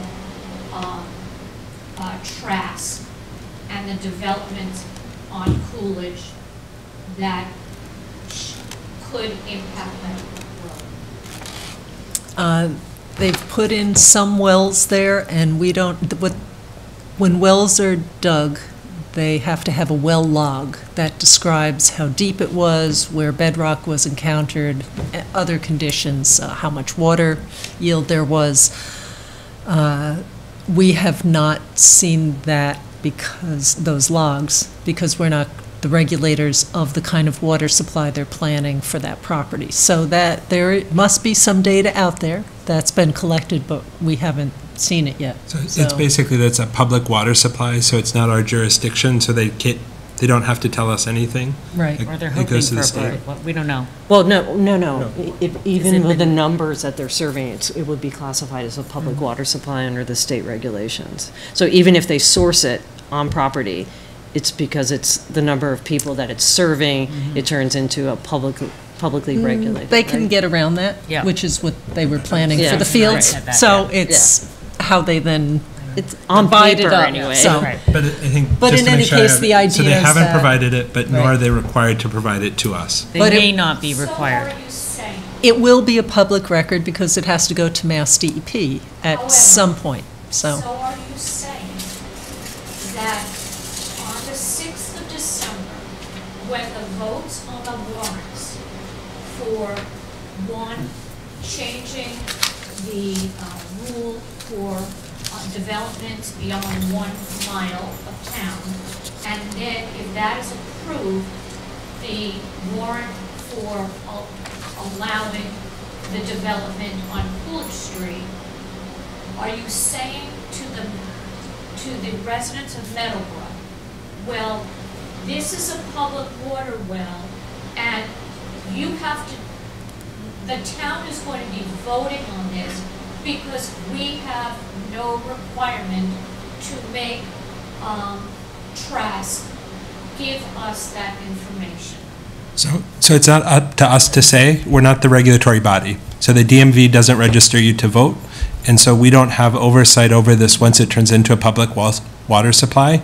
It's not that we, It hasn't turned into a public but water supply what, yet. It's But- neither a private nor a public. so we don't, We don't have it's any not, of the we don't have information any that would- oversight. So there's not a place for us to say, you're not allowed to do this or you must do that, because for both a public water supply and a public wastewater treatment, we're not the governing body, and so we can't exert, like, we have no leverage, so we can say, No. can you, would you like to share that with us? And, no, thank you, okay. I'm not the approving body, I'm not the issuer, I'm not, that's the sequela, so it goes to the state. So it's not that there's an opportunity that the Board of Health has chosen not to avail itself of, it's that we aren't the regulator for this. Right. And to be clear, though, and Daryl, we talked about this a little bit, I think it would be helpful for people to understand, 40B, we don't have, it defaults to the state regulations as well, even if it were to be a private well. So we have no, Well, no, in that case, there are no state-level regulations Right. for private wells. We Right. are the regulating body, but we seem to get overridden, or we have our recent experience, which is frustrating. But but the EA versus 40B, so, it's complicated. It is quite complicated. So, as Matt pointed out, if they choose to set up the water and the wastewater systems under state authority, so that would be Massachusetts Department of Environmental Protection, who has regulations for larger systems. So we do, single-family homes and smaller systems. These systems could be big enough that if they aggregate them, they would trip the threshold, they would be regulated at the state level. We then do not have say. The variation on that is if it goes to an EA project, there could still be time that the Board of Health could raise any additional concerns it might have above and beyond what the state requirements are to weigh in on that. So that's true- just a little different because then it's still going through a planning board process after that to negotiate out the details about an EA development, and we may be able to say, we're also concerned about this that the state doesn't look at in as much detail. I'm not sure how far we would get on that because it's not a requirement, but it might be something that we could raise. But it's definitely, No, only one. but it's true that the permitting process has not taken place yet. So really, we're speculating, and we really shouldn't speculate, because if it's one thing, then we won't have jurisdiction. If it's the other, we will, and if we have the opportunity, we will obviously address the concerns of everyone involved. But at this I would time, love to- I mean, I we think don't what I would s- have any information to, and the permitting process has not taken place, so we don't have yet Okay, the so, information we need to answer your question. okay, and unfortunately, though, we are talking about general chemical, and we shouldn't be talking about things that really aren't on our agenda, but, so that's, We're talking about that as well. But I think the point is, Well, we're if we talking were about going to be general opining on the chemical, EA, that's so- not a posted agenda item. So folks who may be stakeholders and invest and say, boy, I want to talk about the permitting of the EA project is, No, I was talking about No, the impact. I think we're talking about what we're talking about. So what we're saying is we're at the edges of what's appropriate for us to talk about under the auspices of general chemical. And so I think it's us recognizing as a board that we need to shift that scope and make sure that our focus rather than on the larger. well, and we can, I think, back to the question of, will a large draw of water for the large projects that are currently being proposed for those properties, might they influence the dynamics of contamination from general chemical? So, And I think and that's a unfortunately, right, low we don't probability. have a lot of information about how all the things fit together, and even if we had perfect information about the wells that they've put in so far, it's so complicated when things are underground. You can't see them, and it's expensive and difficult to identify exactly what's connecting to what underground without other kinds of testing and. But I think those are the types of things, if we have an opportunity to comment and regulate, saying things like, well, we want you during pumping tests, before anything's built, test all the neighbors', wells, and ensure, and look at, and also talk to the neighbors about quantity impacts, and just make sure, if we can assert that, that's something I think we've discussed and would be interested in having the developer do those kind of monitorings and checks and balances before, putting in something that, and then leaving after it's developed, because then it's too late. Right. So, And related to general chemical Yep. is keeping an eye on whether, since we don't know for sure, no matter what, the fractures are currently indicating, or flows and discharge points into Coarse Brook and that sort of thing, I think it's something we do want to keep an eye on. We've talked about that in the past here. I think a It's lot not of- just assume it's going to be okay, and try to keep track of it. And part of the issue, so if you saw the map of the general chemical site that Lisa has, it's got all these monitoring wells all around the general chemical site. And so one thing we've brought up with DEP in the past is we want to make sure those things get monitored to catch the leading edge of things coming into Sherborn. We don't want to learn about it when it's already in homeowners' wells. We want to know in advance, because maybe that would change the treatment regime that's going to be used at General Chemical and that sort of thing, so. yep. And then the last thing I'll add is, there was someone from Natick there, from the water department, and, and I did catch up with the selectman as well, who provided a letter to the Natick selectmen, I think about 3 weeks ago, that they are following up on. That is still something that's on the table that is going to be pursued to the extent possible. So that is not off the table.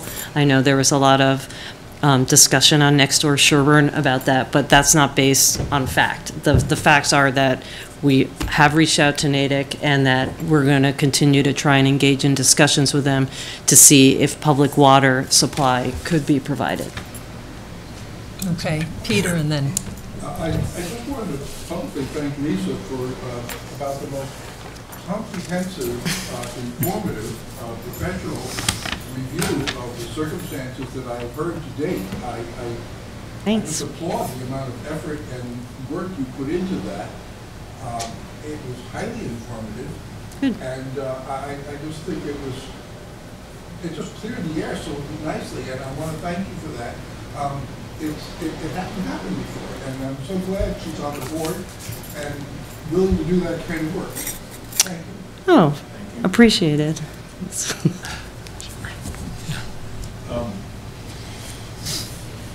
For the cleanup, is there an estimated date when this cleanup would be completed? Well, it's money-based, so they have a When will they run finite out of pot money? of money. So the plan is that in April, I think DP and the contractor, who's a reputable contractor, and the consultant for DEP are proposing to have meetings where they'll be discussing in more detail the scheduling and how long. I mean, the estimate I heard is probably that, it would start in maybe June and run for about 4 months, and then they would be monitoring, to see how much mass they removed, et cetera. And then obviously they'd still do separately the kind of groundwater testing that we just talked about, continue to monitor if things are changing. Are we seeing an improvement? When we take samples 3-6 months later, hopefully we're going to see some bang for $1.8 million. So those are the rough numbers I heard, but I think in April they'll provide more detail. So, And there's some of that in the document that we'll put on the website from TRC that includes, I'm just like a reading learner, and so there's a lot of the stuff that Lisa said that's also kind of captured there for the dates and times and amounts. and one of the things in earlier meetings with the DEP and with representatives from Framingham, MWRA, NADIC, some legislators had participated. Certainly one of the things that we're interested in for Sherborn was that the money not be spent, as Lisa pointed out, Superfund like that, it not be to have new consultants come in and reinvent the wheel, but rather to trust the work that had been done by people involved for a long term. TRC, who wrote the memo that we're referring to, has been hired both by Framingham and by Sherborn. They've been involved from the beginning of this, have a great deal of knowledge about it, and we want them to put as much money as possible just into the remediation, not to more evaluations or someone new getting up to speed on it. So, and it sounds like, they did agree to that. DEP said that that's how they were going to approach it, and it sounds like that's what's happening. So, that's great, because that money is going to go fast. Yeah, 4 months apparently, no. Did they have an estimate on the percentage of material they think they could destroy with that? I actually don't even want to articulate the speculation that went on in that meeting, because then people will remember those numbers. They're not going to get all of it. They're going to get the worst of it. The thing that us LSPs were discussing with DEP at the table was, if there's more contamination up gradient of where you just cleaned up, isn't it going to recontaminate the area that you just cleaned? So I think there's some issues that need to really be thought through, but I know they're going to the highest concentrations, and that makes sense to me. Mm-hmm. So yeah, to me too. So What's the, any other? One Yep. tiny question. You said there were 2 chemicals. One was PFAS. oh, so the per and polyfluoride Health advisory. on the Framingham side in shallow wells, they had this set of chemicals that we call PFAS and PFAS that were above a guideline. That there's actually not even a drinking water standard yet by EPA or the state, because this is such a new contaminant, but I think there will be within the next year. If you want to spell them out, I've highlighted them on the sheet, because they're Yeah, but the primary chemicals of concern at the general chemical site are a class of compounds that we call chlorinated volatile organic compounds. And the primary compound of concern at General Chemical was something called PCE, or tetrachloroethylene. And then there's breakdown products, but that's a chemistry lesson, so. But those are so there are 2 different types of contamination. And I just happened to listen into a webinar today for doctors in Massachusetts who are studying the effects of PCE, was one of the prime chemicals that they were considering on the health of people, and they're looking in particular at what happens when women who are pregnant ingest that material and the effect on the children, and tracing it and trying to draw some conclusions. So it was not good information. Well, that's actually TCE, trichloroethylene, is the one I that thought has. they were doing PCE in this. No, PCE hasn't been implicated in the same way. I mean, they might be, but as far as I know, right now, trichloroethylene. I know TCE is Yeah. a big deal. I thought that this also covered. Would be new to me. So, I mean, they were also talking about just exposures in general. Yeah. During the neonatal, is that the term? So, be careful about Prenatal. painting rooms Stripping. while you're pregnant. Yeah, that's, yeah. Degreasing, cleaning. Well, yeah, those would be even heavier duty, but they were finding linkages to painting. So, Absolutely. When I was pregnant. Oh, yeah. but please, really, if you'd like, if anybody would like this document, you won't have to look for it. And I wrote the Would it be possible RTN for us number, to put that on the release website tracking tomorrow, number just to that make- you go to the just DEP before website the- and you can, as Lisa pointed out, there are just documents there for any of the sites that have been identified as contaminated sites in the state and that are being worked on. So, anything else? Nope. Okay, all right, thank you. I feel like after that, sodium in the water seems really benign. I know. Okay. Excellent. Right. Kim Morrow came in. Oh. You had asked me to invite her Oh, for the great. budget. Yep. So I don't know if you wanted to just talk about her budget Yeah. Oh. first. Yep. Okay. Do I do just? Well, you can either stay for Kim, or you can just go and come back. Meeting, but Only because I she's been also- waiting, so I I'd like to understand, it's just totally get her fine. on her way. Yep, since- it's fine. Okay, so, yes. You want her to Yeah. come up? Yeah. So you'll be talking about just the animal inspector's budget? You're not doing the whole budget right now? Not yet, but we will be discussing more of the budget, but we may as well get the, hi. Nice to see you. So we were looking at Can you the. go over to the mic? Is that okay?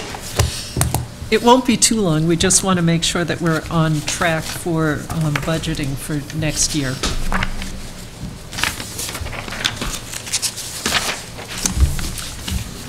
So each year, we have to review the budget for the next year, and the guidance for a very long time from advisory has been to try to stay as level funded as possible. And sometimes there was also, a few years ago, they were looking at a 3-year history and then looking at the average over the prior 3 years, and so that actually led to a dip, right? Because if it's increasing with cost of living increases and whatever, then the 3-year average kind of suppressed some things. So we have a budget right now. So it's 4120. Am I on the right line? Yep. Yes, okay. So 4120, and we're looking at cost of living increases of 2%. I guess just the really simple general question is are we budgeting this appropriately? Is this sufficient or not, Yeah. or is it difficult to predict? No, I think that's fine. A couple of years ago, we dropped my budget because everyone was tightening up, and there's been nothing the past couple of years. I honestly don't do this to make a living, it's just as a service to the town. I think right now, it's still within, the scope of what I do. Okay. So I think it would be fine. I don't know if this is when you want to do it, but there are a couple of things that I do want to address that might make a difference. Oh, okay. So, actually, if you know that with some certainty that those things may be coming, we can certainly talk about that now. The thing that, and we should talk about it at some point, just so we know it's coming. Advisory has asked, though, that we not try to speculate too much, but rather assume that things are going to be like they were unless we have a really clear reason to say it's going to be something different. Am I getting that right, Jeff? And then if we encounter a situation that's unusual and it's taking more time, that then we go to advisory and say, oops, you know, we have an issue that has to be dealt with, and the animal inspector needs to work on it, and it's taking much more time than previous levels of effort in previous years. So, but if there are things that you're seeing on the horizon that we should be addressing now, we can certainly bring that up with advisory. Well, it's not specific items. It's more since we lost Joe Shepherd as animal control, the job description of animal control has changed, which has been throwing a lot more things onto me. Oh. Because Joe handled wildlife, he handled bat situations, he handled all that, and then all of a sudden we have Luke doing animal control. He's very nice, he's good at what he does, but he wants to handle dogs. That's his job. And Joe did a lot of extra stuff that, we just kind of got used to. So, year to year, the potential for it increasing and changing is there, but it's nothing in particular that you can say, oh, this is exactly what's going to happen. This is going to be a big raccoon year. Yeah, exactly. Right. That's basically it. The crystal ball. So then I guess, so the animal control officer falls under the police department, right? So it seems like we shouldn't really take on some of those things, but the question is, if your time is being used, maybe you need to be named as animal control officer or something? Have they? Say that again? If you're taking on the duties of animal control officer. No, it's not taking that on. It's just that Joe's scope of animal control was very large. Yeah. He carried wildlife. He handled coyotes. He handled bats. He did everything. And he and I kind of shared if we were having a big year on animals that were having to go in to for rabies examination and such like that, we kind of split it up. Now that's all on me because Luke's not handling that. The one thing actually that could become part of that is I take animals over, raccoons, bats, etc., over to Ashland Animal Hospital. They prep them, and then they're shipped in by courier. Used to cost me $25. Last time I sent one in, it was $80. Wow. If we have a big year, right now I've been absorbing that out of what I have, but it used to be I could send 3 animals in for what I'm sending 1 in for now.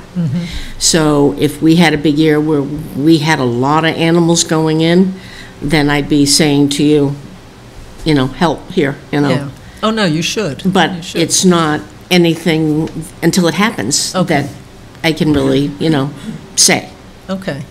Have there been trends in terms of things like certainly bats getting into people's homes? Have you seen an increase over the last, 5 years, or is it a pretty static?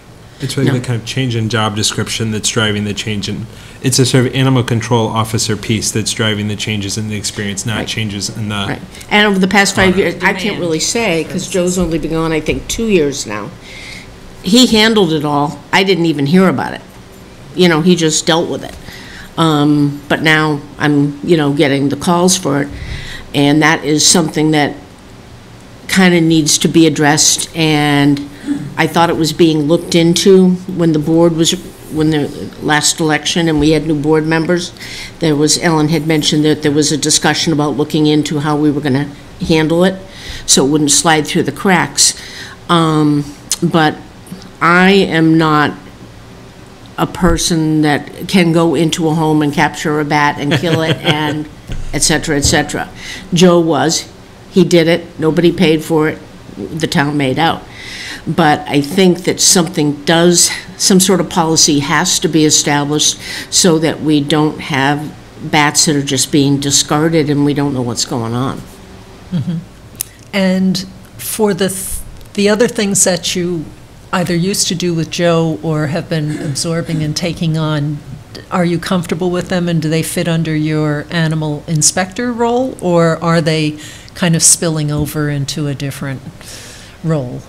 It's not really spilling over into the animal inspector role. There's almost a gray area that we just kind of dealt with, and okay. Yeah. you know, one of the biggest problems that I've run into is, especially in the summertime, is if I get a call on an animal that, let's say I get a call on a raccoon that's on someone's property, and I get down there and I am able to determine there was no exposure to a person or an animal. And now the person says, okay, take the body away. And I'm like, number one, that's not me, but I generally do try and do it, but we have nowhere to dispose of them. Yeah. And if this is a Sunday, and basically I end up, you know, I can't get anyone to let me into the dump. It used to be I could get someone to open up and I could toss it in, double bag it and toss it. I can't get anyone to let me to Highway Garage's disposal system. And I've had a dead raccoon sitting in my shed for 2 days while I tried to figure out what to do with it and wait for the dump to open. Yeah. Okay, so We need to come up with a system. how can we? I think it might be highly useful. Right, yeah. Especially 2 days in. Thanks for a short meeting. So I think that you raised the issue though, there is an animal control, is I think under the police budget. Yeah. Right. So I'm They not should really sure dispose of the body. You said it's a gray area. Inspection services, is that mainly for rabies testing, or what constitutes animal inspection services in the Board of Health budget? I'm not sure What does his normal cover? duties are. Like, what's the Right. line? Yeah. What's the distinction? Well, in a lot of towns, and that seems to be the way Luke's working it now, animal control is basically a dog officer. That's all they deal with. I think he has absorbed some cats into the situation, but I know when he went to academy, he told me the instructor told him basically, you deal with dogs. That's your job. And when we had Natick Animal Control covering us some years ago, which didn't work out, his was the same policy. I deal with dogs. We have more wildlife. Yeah. Um, Sure. But it seems like this is like a place, like this isn't a government regulation. This is a question of, for delivering services to the town of Sherborn, it seems like it sort of comes to Board of Health to say this is the animal inspector bucket, partnering with the police department to say this is the animal control officer bucket, so that anything that's dead or rabid ends up in a bucket with a pathway for you and the sort of under the auspices of the Board of Health to say, I have a pathway to do the job you've asked me to do successfully, safely, and with no undue burden to myself, my shed, or my neighbors. Yeah, I mean, I don't mind disposing of it, but I need a place to dispose of it. Yeah. Right. Okay, so you need And- some support, and other duties that you maybe more ordinarily do would be making sure that animals are well cared for at farms in town. Is that? Yeah, I mean, I have a manual at home, and, you know, it doesn't get into any discussion of what to do with a dead animal or anything like that. It's kind of left up to the individual towns. It's just, again, with Joe, it was never an issue. He dealt with it. Yeah. And we're now And he had a system, so it's. kind of in limbo again. Sounds like a mixture of Board of Health, police, and CM&D. So I'm happy to be the sort of, oh, go ahead. I just want to make it clear that the Board of find out what Health the more rural nominates, towns do. is required by state law to nominate an animal inspector. And she is actually appointed by the state. Right. You Okay. nominate, so I think it's in March. Every March, we get a letter. Department of Agricultural Resources. Department of Animal Health. Animal Health. And they're under DAR, aren't they? I believe so. Yeah. They send a letter asking the Board of Health for nomination of the town's animal inspector. every year you've nominated Kim, I think it was your father before you. Grandfather. Grandfather, okay. And then that letter gets sent into the state after Kim agrees and has her signature notarized and everything. Gets sent back in, and then the state actually appoints her. But it's under the Board of Health, and that's in every town. So that's why she's under the Board of Health budget. Does it list what's included in health? Yeah, animal it's- inspection services? Yeah. Like, Yeah. That, yeah. Yeah, That'd be helpful to there's a see. manual of what Rural does an towns animal do, inspector, farms and what you're and required. Yes, the manual I have is extremely old, but yes. Yeah, you can, it's actually online too, I think, I'm pretty It sure. might be. Yeah, there's quarantines you have to do. The big thing is the barn inspections every Yeah. fall. I do, for the selectmen, they're part of the stable licenses. I do the quarantine of animals that bit a person or another animal. That's a 10-day quarantine. I do the quarantines of animals that have a bite wound of unknown origin. Those can be, they've changed it now, 3 months for unvaccinated animals and 45 days for vaccinated animals. If there is a complaint come in, which this year there has been a kind of a record amount, usually it's not that bad, then I go out and investigate that and write that up. This year I did have to, got a call out to Sweet Meadow. I called the state, got them involved, because I didn't feel I was getting the cooperation that I needed, so I got the state inspectors out. We all met with them, we dealt with that, and I've been going back about once a month and just doing random checks on that. I'm trying to think, what When else? they bring in animals from out of state, aren't you? When animals Yeah. come in from out of It's more state animal with health. ear tags, alpacas, beef, cattle, that type of thing, have to go, I get the paperwork, have to go down, check the tag numbers against the paperwork. I get calls out if there's an animal that is dead on a property or something like that. Police doesn't really scope it out anymore, so I have to kind of go out and figure it out on my own if there's actually been an exposure, and then there is the getting rid of it. If there's an animal that needs to go in for rabies testing, I transport it over to Ashland, do the paperwork, deal with that kind of thing. There's a lot, if we had pet support stores, things like that, there's inspections on that type of thing. There's a lot of little miscellanea. Right. You know, if there's a contagious disease outbreak, I get calls on that, have to go out, find out who's got, you know, figure out who's got what, go out, do notifications, that type of thing. So I get a lot of stuff comes my way. Depends on the year. You never know. Right. Okay, but it sounds like, so how would we kind of iron that out? Yeah, Most of the it's, changes she's worried about were under the animal control side. Right. Not the inspection service. yeah, well, that's what the issue is, because they don't want it. And they want to push it. Someone They have a needs to choice? do it. I and- mean- Police doesn't want it. I know they The don't. highway department doesn't want to pick up dead bodies anymore. Nobody wants it. Yeah. But That may be my. But, And they keep saying. too bad they don't want Can we just have that as a And quote in the minutes? and the that people, highway you know, department if I doesn't go wanna pick to a up dead bodies house anymore. and I determine it doesn't need inspection, and, I mean, as far as I'm concerned, it's on private property, call, you know, my answer would be to, you know, call a exterminator or whatever and handle the disposal. And nobody wants to hear that. Of course, it always happens on a weekend or a holiday. And so I get stuck in the middle again.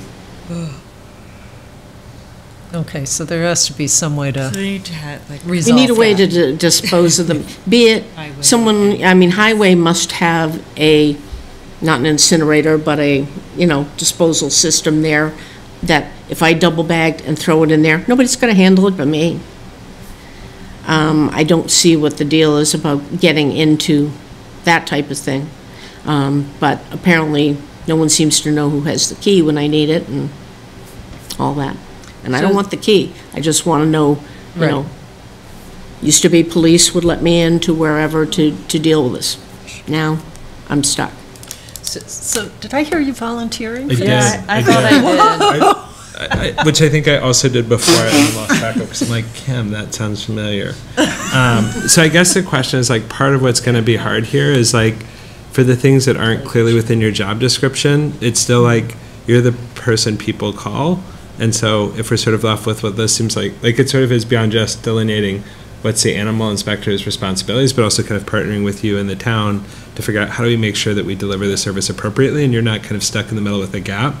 I mean, I don't mind if I'm the closest person description-wise to deal with it, I don't mind dealing with it. You just need to be able to deal with it. But I need help dealing with it. And this seems like stuff we should be able to define. So I'm happy to kind of be the board representative and probably partner with Ellen to help point me in the right direction, and Kim to kind of identify where the gaps are. Yeah, and it sounds like talking to CM&D and the police is going to be... Possibly David Williams, because both CM&D and police all under. Yeah. So that might be a place to start the conversation. And they'd be like, no, thank you. Right. They could be giving you the Wizard of Oz routine. Right, we're going to just have a big barrel. We'll just put stuff in there until it's somebody's problem. But, you know, I mean, I do want it secure so that no animal gets into it or something like that. There needs to be a real pathway to kind of say, if we're worried about rabies, this shouldn't be a thing that has unclear governance. It should have a clear pathway to how to make it safe. I will say the CM&D doesn't have anything in the budget for animal control. What do they do with the dead deer? I don't know what they do. I've never asked. Used to be Joe. Yeah. He probably knows more than I do. Drag it to the side of the road and put it in the woods. Yeah. Joe used to do all that. That was a shame to get rid of him.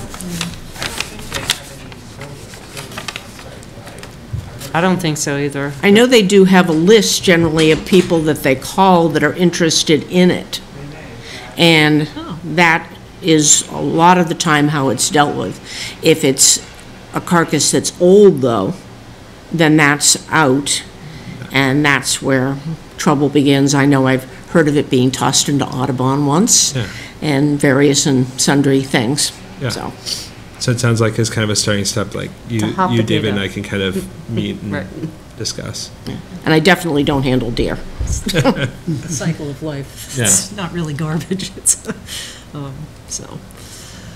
Okay, well, this has been illuminating. Thank you. So it sounds like okay. So for I know. It depends on where those duties end up. Right. I mean, it's great that you're, you've been pitching in and helping out, but you should be compensated for that as well. So I guess it depends on what you find as you go forward as to whether there's some of those things in the gray area that could legitimately slide over under animal inspector, and then we would have to up our budget, or you you wear two hats, possibly with somebody else wearing half of the animal control hat. Well, if we can figure out how to dispose of the bodies, and if we can figure out someone else goes into the house to... all-time best minutes of the Sherborn Board of Health, like hands down. Dispose of the bodies. Well, the police department had a bat that they did catch. They agreed to do that one. They brought it to my house, and when I went to open the bag up, discovered it was not dead, it was alive. Little things like that. Yeah. I'd love to eliminate. The one thing I would say is just given, I think the budget guidance needs to be in by the 31st, and so I suspect this may be some more time to have those conversations. I would suggest we kind of hold it with these parameters, kind of knowing that that may change if we identify that the scope of the role. And there's our advisory rep who's going to help pave the way so that when we go in later and say, we need to change our line item. So I have CM&D, but I don't have police, so you investigate it, if you don't mind that, but I'll mention it to, I think Steve has police department. Sounds good. I'll mention it again, because I don't know what's in the police department budget. And it is a spicy conversation, so. So is it realistic to say, I'm fine with, where we are? Yes. And certainly always let us know if things start really Yeah, I mean, if all of a sudden I had 15 raccoons to go in for testing, that's going to add up. Yeah. And then I'm going to Shouldn't have to out of come your to you and pocket say, this is what's going on. Yeah. But otherwise, I don't see that happening, hopefully. Okay. All right, Okay? great, thank you Thanks so so much, much. Kimberly. Very Great good. night. Illuminating. Nice to meet you. Do we have her email? So, do we have time to talk about if we see something in this budget that we Yeah, want? that's what we're gonna do. Okay. Are we going to do that now? Budget Don't- fun, You're going yeah. to do that, right? Do you want I to do would just say the rest of the maybe- permit? Rebecca Let's just do the ran to the permits. back. Yeah, let's do Yeah. the permits, because then, oh, well, she's back anyway, but But either yes, way, let's get the I can check permits them out off. of the way. And then I can, it's a check. Uh-huh, you like Yeah, I that? do too. Then I'm like, I'm only down to budget. How long could that take? So, All right, so we got up to tobacco and nicotine delivery product sales for Okay, wait a minute. Royal Bengal Corp., doing business as Sherborn Wine and Spirits. Okay, so you're doing the new, where are we? But we're- Yeah, sorry, I'm what at the you're top. adding? I was Okay. just oriented Still out of to, order, since it's we hard did to- all the Oh. others, except for that one. Because I was looking in other business, like Yeah. permit Oh. renewals, and yeah. trying to figure out what is I would going have thought on. you would have done that first, but that's Okay. okay. Wait, where Alan's are we? buying All right. shenanigans. Okay, so the Royal, But it's higher on the page. I know. but that was I know, added I know. later. She's like, I write the minutes, you just wait. There's a We'll see about the What's bodies. up here? This whole mess. Gonna say, take him to Daryl's house. Have you already done the groundwater update, the ground mounted? Yes, which is, I missed it. You did. you missed It was nothing. brief.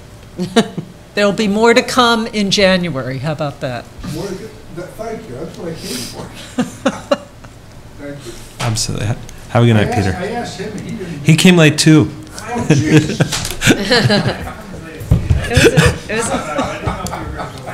No, No. More to come when? January. January, he's working on writing up a report for this month. And do we think on the December 17th meeting, we can be able, do we have 2 meetings in January or just?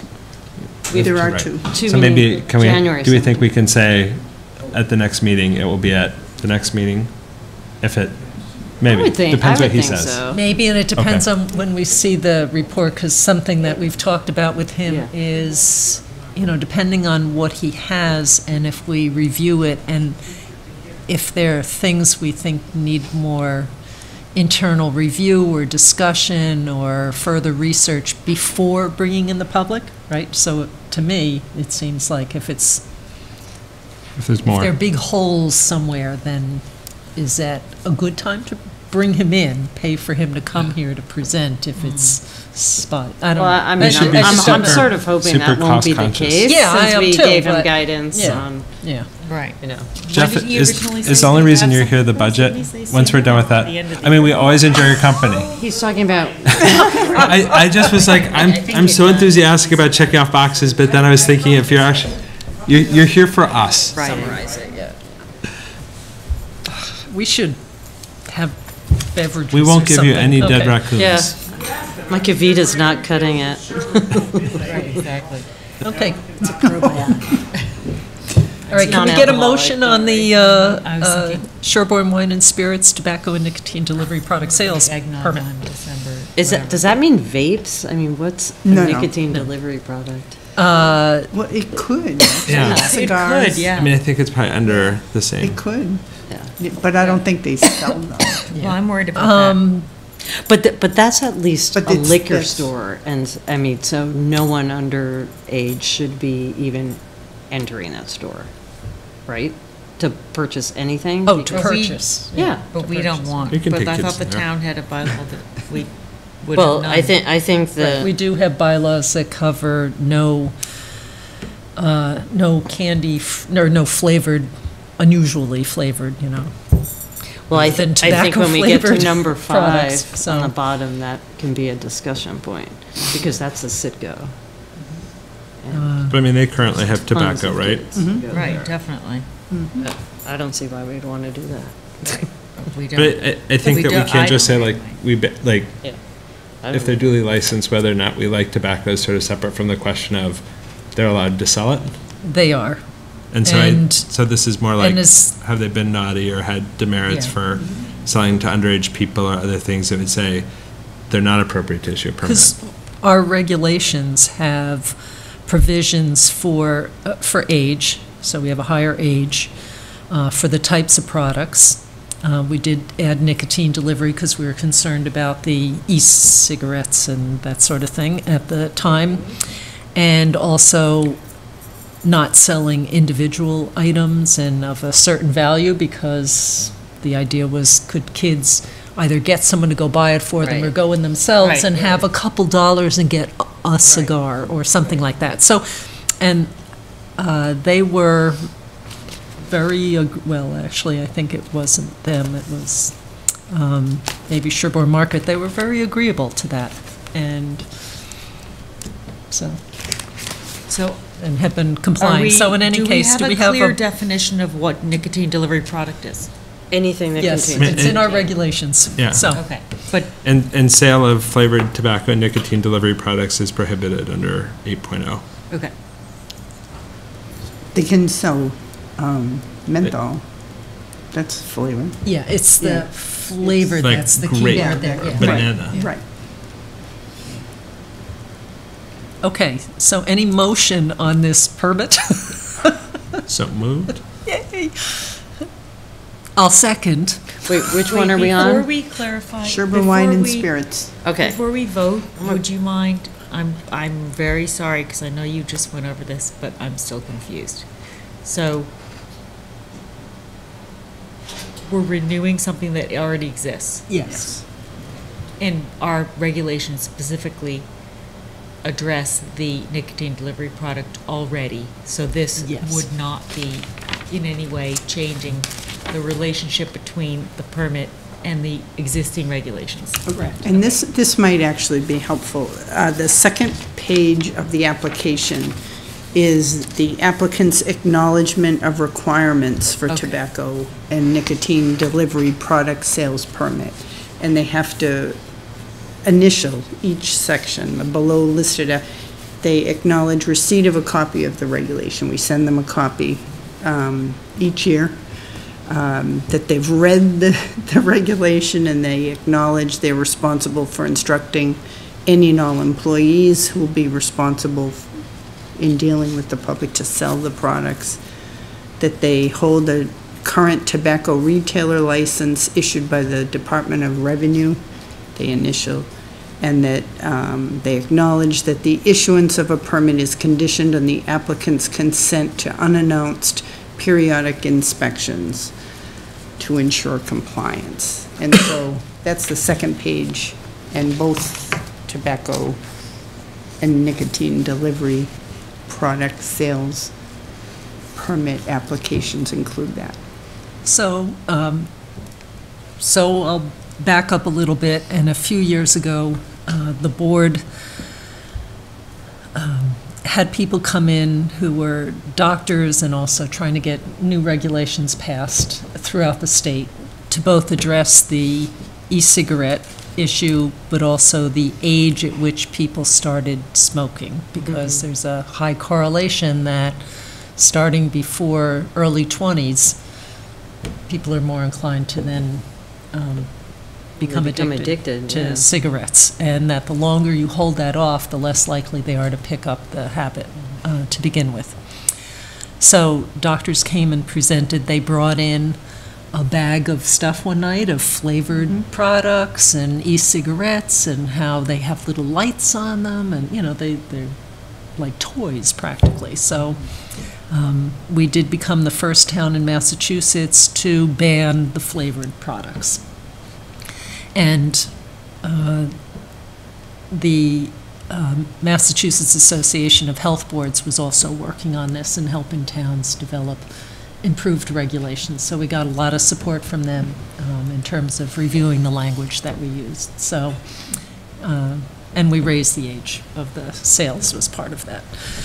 So that's kind of what that is, and it is permitted. And as I said, the sellers of products in town were not opposed to the regulatory change. And our sort of like, just for context, like our Sherborn tobacco regulations are 14 pages. And Yeah. so it seems fairly comprehensive and complete. Right, just clarifying. And There is not a change, as long as No change. I want to make sure I understand it. No. So all of the ones listed at the top, as well as all of the ones listed under item 2, other business, those are all renewals Yes. of existing permits? Yes. Every single one of them? Yes. Okay. Yep, if they were new, I would Right. highlight it differently. Ellen, and I'll mention sort of a hybrid of that, because I think the liquor store has a new owner, Yes, and this is the new owner. so it's, Yeah, The establishment Yeah. has had it, but Right. these entities haven't. Right. right. But I still look at that as more of basically a renewal, it's just a different individual at the same premise, so. And has our inspector spoken to the new owner? We don't, Well, because whoever does the periodic That's the unscheduled state. inspections, Yeah, that'd be the state, yeah. okay.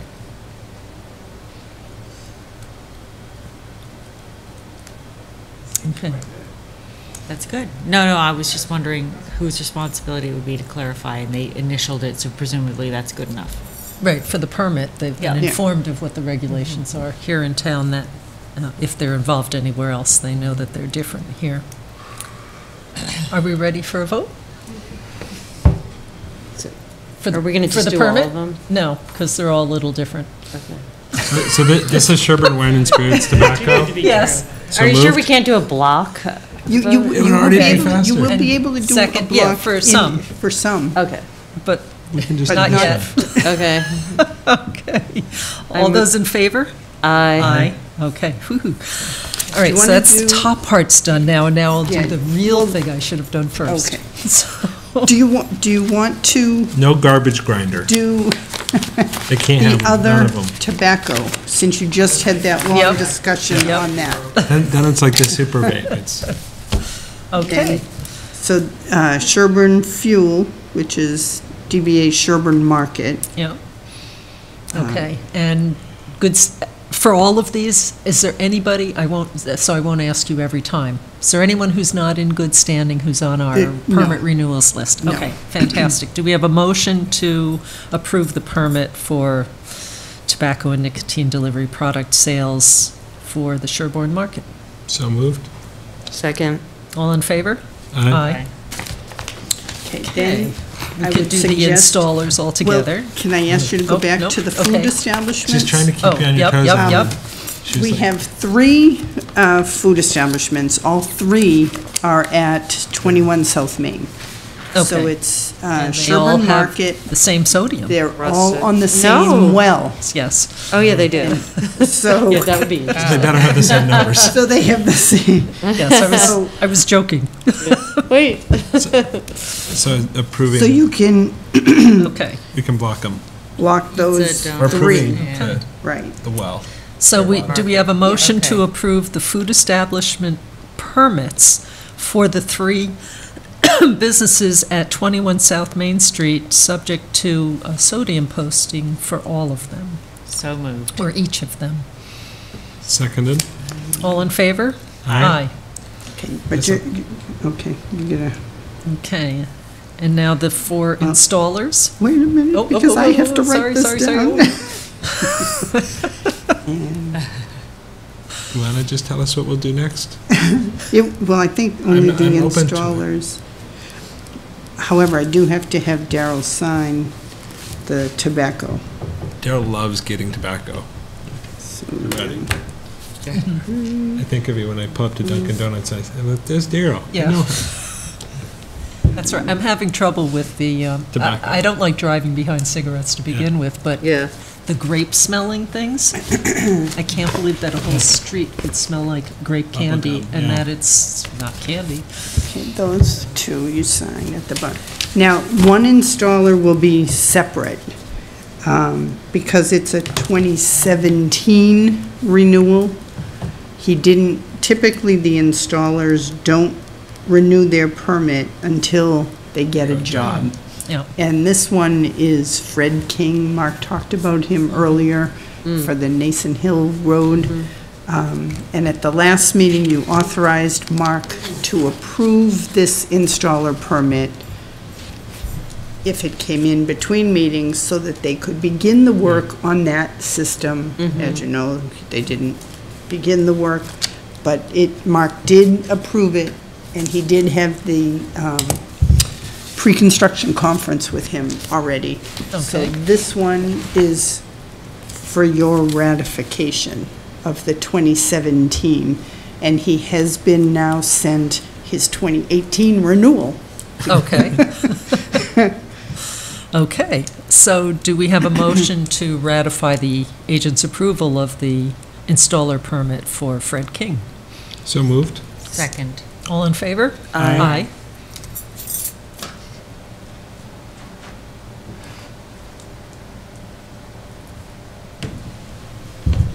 So some of these are for individuals and some are for corporations. So does that mean that they can have more than one person be an installer if they have a certified business? Scott And it's not Septic. done on an individual basis? Yes, is Fred King, well, Is it's Fred hard King to, Fred, it's FP King Excavation. It's him. Yeah. Then there are some, though, that, I know Scott Septic, it's either Rob Scott or Stacy Scott. Right. But I guess your point is that we're actually issuing an Right. install permit for FP Are King we being excavation. inconsistent? Are we being No, I was inconsistent, or just- does it matter? I thought we for the typically permit itself? certify an individual as an installer, but it seems that we're actually it's a certifying company. a company as, especially since a lot of jobs will have more than one person there. In fact, right, most of no, them, that's so. what, yeah, okay.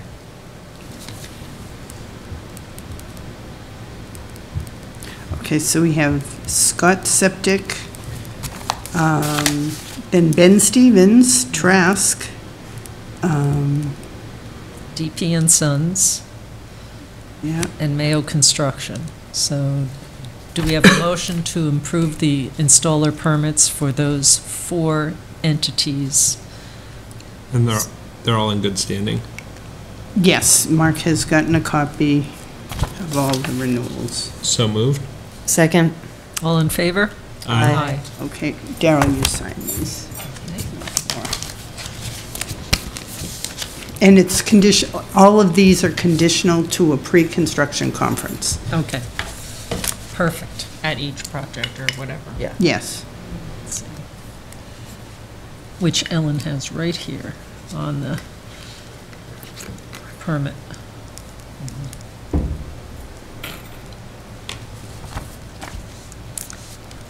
So do we want to go back to budget? Or?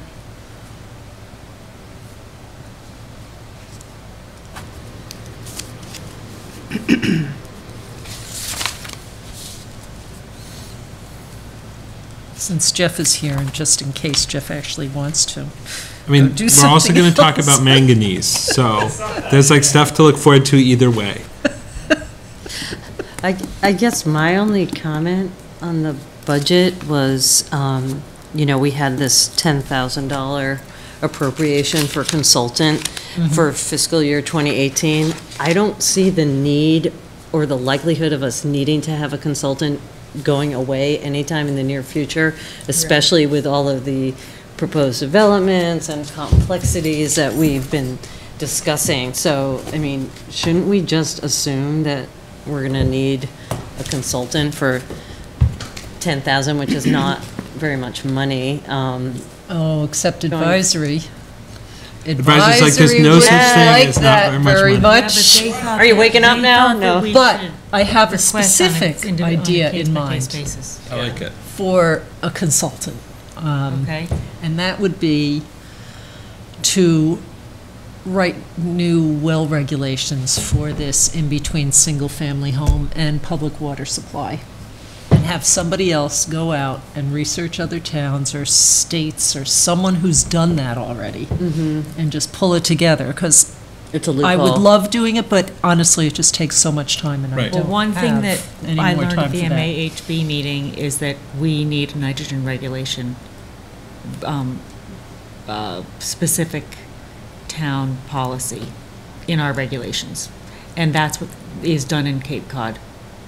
Each town has a nitrogen loading regulation, so that every project has to have that. Okay, and it could be that, but I was thinking just somebody to go out and collect what's been done elsewhere, that we can use that language, For the guide them on what the we're multi-family. interested in. Why I was You looking forgot at the it. And then- I was actually trying to get that Dwelling unit information to development. bring to the Yeah. board, but I haven't gotten it yet. What about the ongoing assessment of drinking water standards? Is that something? I feel like Yes. that would also fall under that. That could Yeah. be, or we could resurrect what I had drafted before, and we could revisit that and Sure. see if we could Yeah. move that along. I mean, Or My zoom piece in is, I on, would say, I like- mean, I think one was just on the I just VOC think this topic. like or ends up something. being. I just want to be so cognizant of people's time and the fact that you guys are professionals, and it's sort of like if I were delivering a bunch of healthcare and it was like, hey, I'm doing my day job on my own time for free. Yeah. Like finding the balance of how much of that's reasonable versus when we need to hire people to say, like, this is a voluntary board and there's only so much time to do it. And I think having, in some ways, a third party that we say this is the town of Sherborn. And also disinterested. Yeah. I mean, I think that's helpful, like a more neutral party, and that we would, they could come up with a proposal, a draft that we can review, and then we can bring it out for Sure, public okay, comment, yeah. instead of us drafting the first proposal and then putting it out for public comment. And then it's also, I think, just in terms of presentation and optics, I think Right. it's helpful to have someone else maybe take the first shot based on a very neutral assessment of what's out there, and then have us, review that and. So one of the things that you've heard me say this before, in the last couple of years, Daryl did a ton of work on her own and presented material at each meeting, and the original idea was that we do a little bit at a time. And I found that to be really not productive because of the public comment really interfered with our ability to accomplish anything.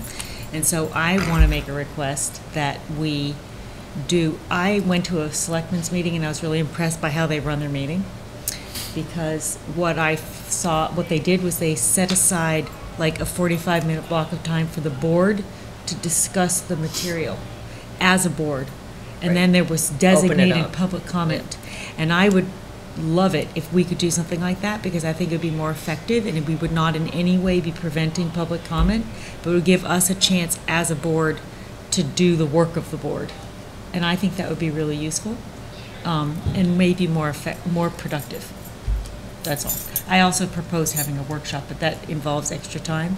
But maybe if we incorporated it in with a specific, A workshop just meaning among just us, like a or- block of time where we could discuss it. We will always have an audience now. But I think it's a question of but like, the public comment is at a certain time. and for a certain period. Yeah, So you no, could I say think there's having a finite period finite. 10 minutes of yeah, public comment agenda. as opposed to Then open ended. there's absolutely public comment, but we have the opportunity to discuss among ourselves the issues from our perspectives. I would give a clinical perspective, you would give an environmental perspective, et cetera. And I think that would be useful. Geology. Yeah, but so I think it'd be great because we could benefit from each other's expertise and we could work together more So, productively. I think that'd be great. I think what we found in the past, because we did do that definitely in smaller chunks, where we'd have a draft, we'd talk about the draft, we'd have some ideas, it'd get revised, we'd go away, we'd think about it, we'd come back, we'd talk about it a bit again. So part of that you almost need to say, oh, gee, never thought about that, let's research it, and then. Right. So there is that back and forth. I don't know that it's a sit down and spend 2 Well, hours and kind of draft it, and then but I think it would be helpful, and again, we did kind of do that in the past. The trouble is, we always had so much stuff to also do, so we never had a night that was only that. I think there's also. Always But it's kind never of gonna be squeeze it done. in. Yeah. So I think for me, it's sort of like, I think having a consultant to recognize none of us are going to be able to fully keep up with the most that could be done in this role. Yeah. So I think our goals are to continue to make incremental progress forward and make things better for better, clear, more consistent, whatever the opportunity is. And I think there's a piece of this that we should say, let's use the time for those discussions and those decisions. And to the extent we're able to afford or kind of invest in some particular questions, like let's look at the drinking water standard. That may be a great place to have a consultant be our expert and then us be the responders, rather than asking us to kind of say, do 10 or 15 hours outside of this, then come and have like a multi-hour conversation to just say, this seems like a fair ask of the town to say, this is just out of scope for a voluntary board to kind of do a big task or a big review like this. And I think, DEP. We're talking about two different things. No, but DEP, for example, writes tons of regulations all the time. Yeah. And the way it works is they have a group, sometimes they involve stakeholders like me, people from the public or regulated people. They come up with a draft. They present the draft at a meeting. They have a schedule. They say, they hit the high points with like a PowerPoint maybe. Here are like the, top 10 key changes that we're proposing. They have, maybe a half an hour for people to have public comment. You try and keep it organized, and like at the town meeting and school meetings, a lot of times it's like, you have a minute to present your comment. If someone already presented your comment, just say, I agree, no redundancies, keep it moving so that we can hear multiple perspectives. And then you can have a 30-day comment period that people could even send us written comments to review. But it's got to have boundaries. And I can tell you, because I wasn't on the board at the time, the perception of the people in this town was that things were stalling. Things weren't getting done because they'd be talked about and then caucused, and then people had the perception that it just was off the table. Why didn't we come up with regulations? And then people started focusing on the 40Bs and other things, so it took time away. But I think if we made it like a concerted effort, we had someone else take a shot at a chunk, an important chunk like drinking water standards or addressing things between single family and multifamily, a targeted focus that they draft it, we review it, we can discuss it and present it, we can have some time for public comment in person, and then we could have maybe a period for receiving comments. And it doesn't. If we receive comments, that's a whole other dynamic, because we'll have to then we have to make all of those comments part of a public record. How would we? Oh, yeah. Yeah, to but that's receive we it do in that writing. We do that all the Well, time. we're talking about two separate things, because Daryl did the research and she had done a ton of stuff, and she did exactly what you're proposing. And I think that I have no objection to any of that. No, I would like somebody else to help us. I agree with you. I'm not. Jeff, we want money. My point was a completely separate thing, which was when we discuss the material, however it has been prepared, To not have it be that a we have dialogue a with the period, public. First. a finite period of board discussion time with a finite period of public comment in order to keep things moving. But just for the question of the Allow us budget. to actually I'm just accomplish saying, Yeah. you have to keep in mind, we did that. We did do We that, didn't, so though. it's, I'm going to bring us back to the budget discussion. yeah. I think we Because it sounds like we have we're all in unanimity. agreement. We What I'm talking about. So maybe I don't think am I making myself clear? No, I understand what you're saying. We did it, but in smaller chunks. So we would spend 20 minutes where we would talk about what we're doing, and then people would make some comments, and then we would move on, and the next time we came back, the next meeting. It didn't seem like We would it moved review on it. though. Like I think it got derailed, and people Except, that may be the I'm just warning you. Yeah. That's the perception. It didn't move on because the board did not have a consensus and vote to move those things forward. So we talked about it for a whole bunch of meetings where we tweak, we discuss, we tweak, we discuss, we tweak, and then we rolled it out. And then the board did not vote to approve that and move it forward, and it had to be what we presented. It wasn't like, hey, let's change that now, okay, now. I see, yeah. That's what happened. So we need to be, what that says is we need to be much more careful going into that we have gotten to something as a board setting that we're expectations. happy with Yeah. or something. And that doesn't mean that you have to vote that way when it comes to the meeting. Right. It's just that that's what happened, is that there was an agreement going in, but then it didn't go anywhere. So that's the tough part. That's I'm the not sure hard I part. understand what you said. So but- for the budget. So- Yeah. Yes, so back to the budget, I think we should have somebody help, and I think the one issue that I do think is different is if we looked only at VOCs, because that's a very Sherborn-specific thing, that I don't know that there's an impartial view out there that somebody might have, maybe. But to me, that seems like it's something we have to work through. Right, that we have That to- I don't know if we're going to accept. I mean, someone may be able to weigh in with an idea about how someone's done it elsewhere, if they could identify, and we can piggyback on that. But for all the other, the septic system and the well, and there's got to be stuff out there that somebody can go find and start with. I don't want to really pay Recreate the someone to wheel. start from The two scratch, things- because that'll be way more than $10,000. Well, I am so. interested in volunteering to obtain the examples of what other communities have done for the nitrogen loading regulations, because I think that would be very helpful for us, considering we don't have any sewer infrastructure or public water supply. Okay. At the time, at this moment. I- And so I Can I will just- do that. We're off the budget Back to- again. We're off the So I budget. think the first question Back to is, who Yeah. we want to pay. Yeah. Or do we want to Yeah. pay someone to help us? Because I think Matt and I are on the same page for getting on the budget. One thing I think we need to figure out, because you mentioned, I think, $10,000, Lisa. I'm not sure what's in your budget, but one thing,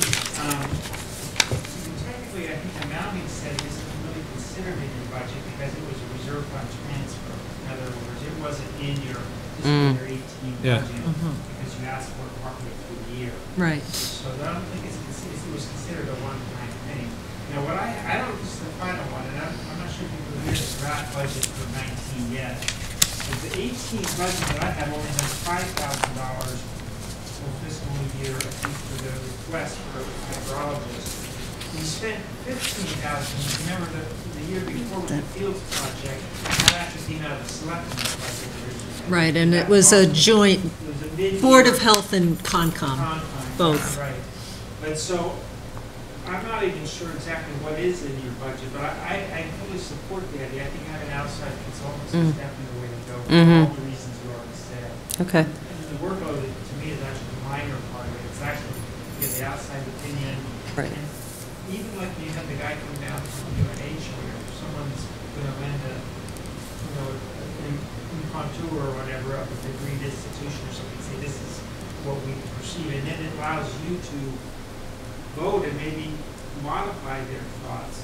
And you take some of what they say and make some of it to someone else and you don't come up with Right. it on your own. So Right. I'm supportive of that, but I'm not sure what's in the budget. We'll have to look and see. You mentioned 2 or 3 different studies, so maybe we can prioritize them and Right. see what we want to put in this year's budget. I'm not giving you directions, but I think your ideas are good, but I just think we need to put something concrete in there. I'm not 100% sure what's Okay. in there right now. Yeah. So should we leave it in here for now, and then, Is that what you have 10? We have 10,000 in 2018. no, we don't have a draft, oh, of our budget? 18, and in 19, it's under Zero. consultant says 0, and I'm reacting to that. Yeah, I don't think it's zero. Yeah. But I think in the mountain studies, above beyond that 10,000 in 18. The Horsley, No. I thought that was part of it. Yeah, I thought that maybe. Yeah. Did this, I was going, actually, it's not in the budget that I got from Sharon, and I was, Probably shouldn't be because it was a one-time reserve fund transfer. but it should be, shouldn't it? If it was transferred, because, It should be in your actuals for fiscal year 18. yeah, right? but it wasn't. I have to, and I Well, was, maybe it's because you haven't, has anything been billed yet? no, So she probably. So he hasn't built anything? so no. So she probably, didn't, because she's new, I'm sure she knows it exists, but Yeah. she may not have gotten the bill, so she didn't yeah. put it in there. But that technically wouldn't be in your budget going forward because it was.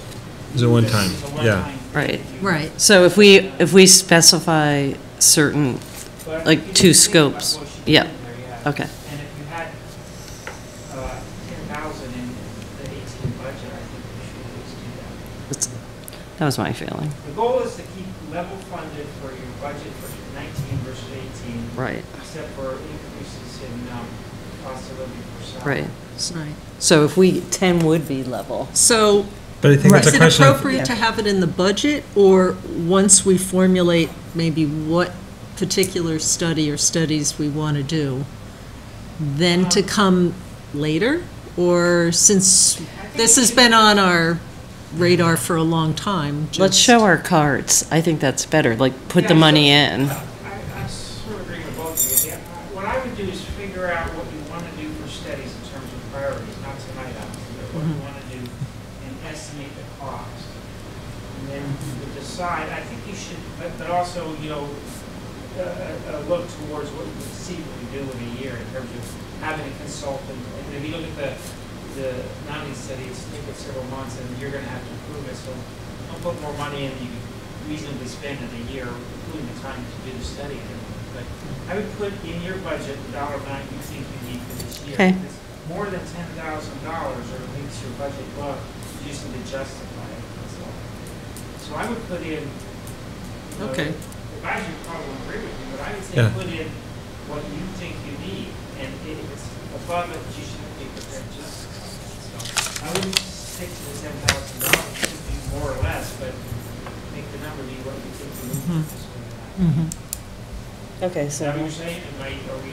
Yeah, Yeah. I mean, Yeah, okay. I think that's a good idea. All right, good. So, yes, some help would be greatly appreciated. All right, so I think a lot of these things, again, pretty much if you look at the summary table that Ellen has made, so you see the budget, there's a 2% cost of living increase that is recommended, so really then the FY19 comes out to be 2% more than what's in the FY18 column. So that applies to the administrator, the clerk, who's Jean Greco, the burial agent, and we have Ethan, who does, you know, pretty much some camp work and what have you, although that may be shifting more to Beth, who's been helping out on some issues connected with food inspections, say at Sweet Meadow. So she's getting pretty familiar with there. And then we have the 2 health agents. So unless we have something really compelling to say we're going to change it up or down, it stays as it is. For example, I guess. Can I just ask a sort of general ahead. chemical question? Uh-huh. Like, are there any other things that we've sort of consistently spent money or time on in terms of having agent participation that we want to make sure? Like, I don't have a good sense of the long-term kinetics of General Chemical. It seems like there's been a lot of activity recently, but I don't know if that's I don't accurate think, or not. I mean, once it's going to remedy, there's really sort of like, nothing nothing else he's to do. And going to be we- able to, and certainly while I'm on the board as an Yeah. LSP, I feel Yeah. very comfortable weighing in with DEP and Yeah. representing the board, so. Okay.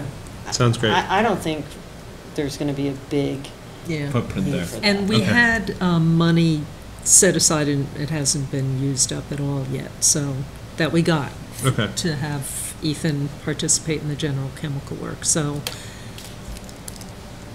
yeah, I don't think we have. They do, yeah.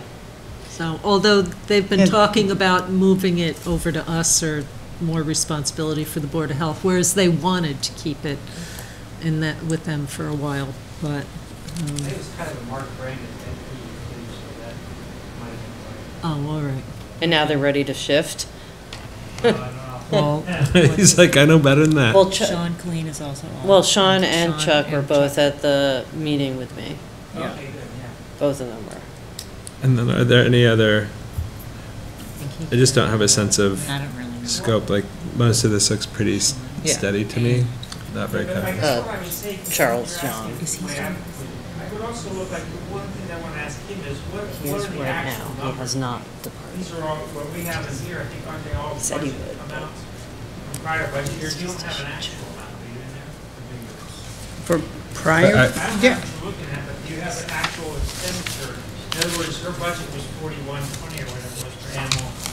oh, that, yeah, Expected what did we spend?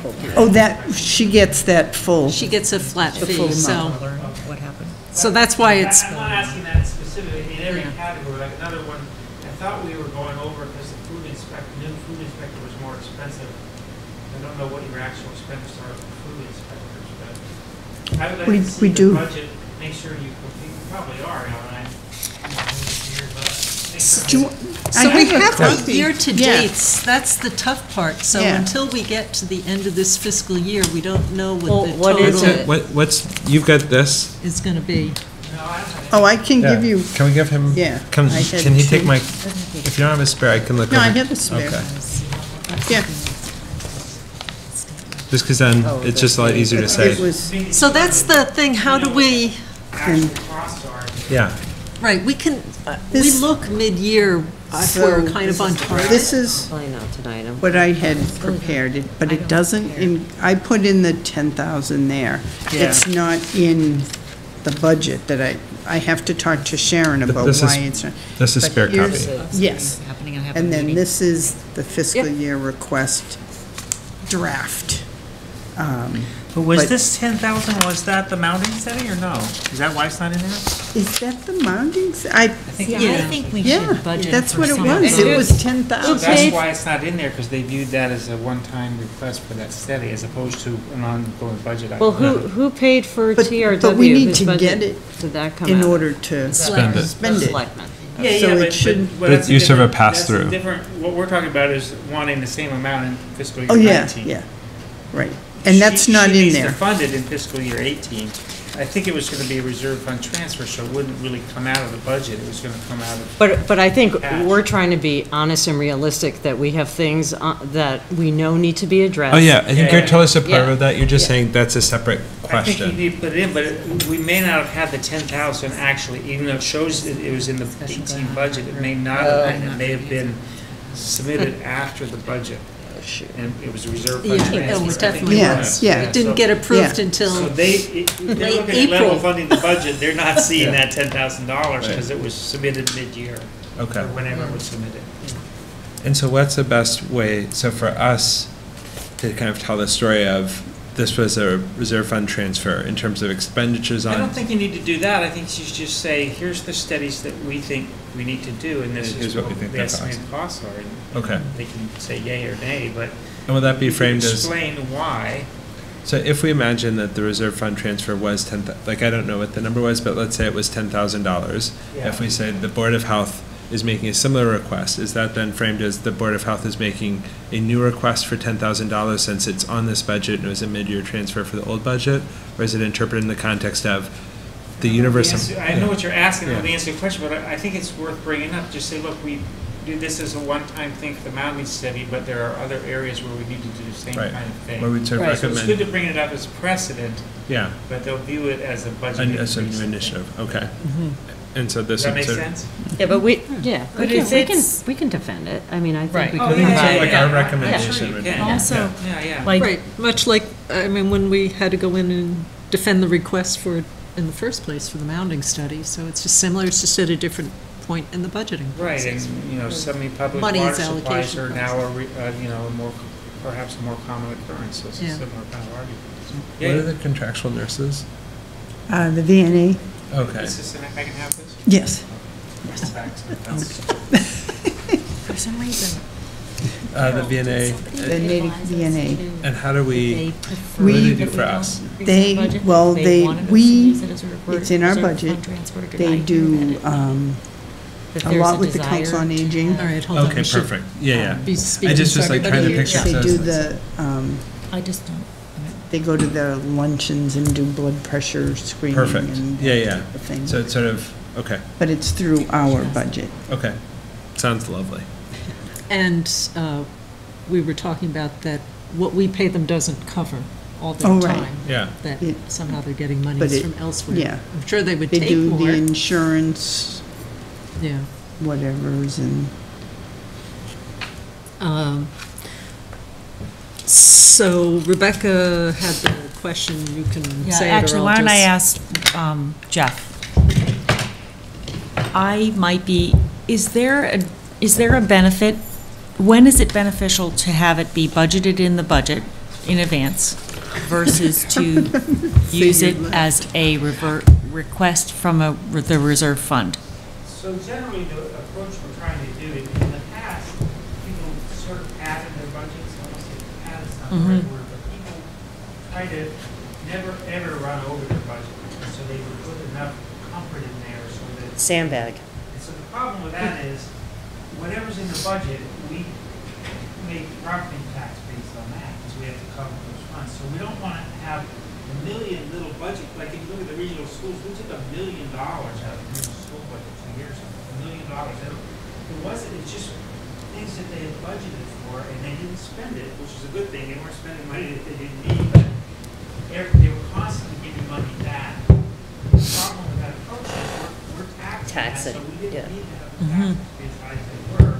They give it back, it goes back into the cash flow. So what we want to do is have the budget be Realistic. close to, yeah, that's the right word, as close to you think as what you really need for this year.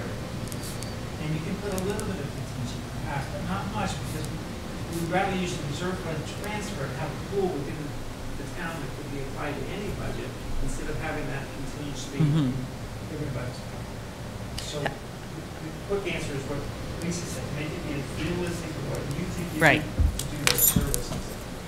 Okay, that's fair.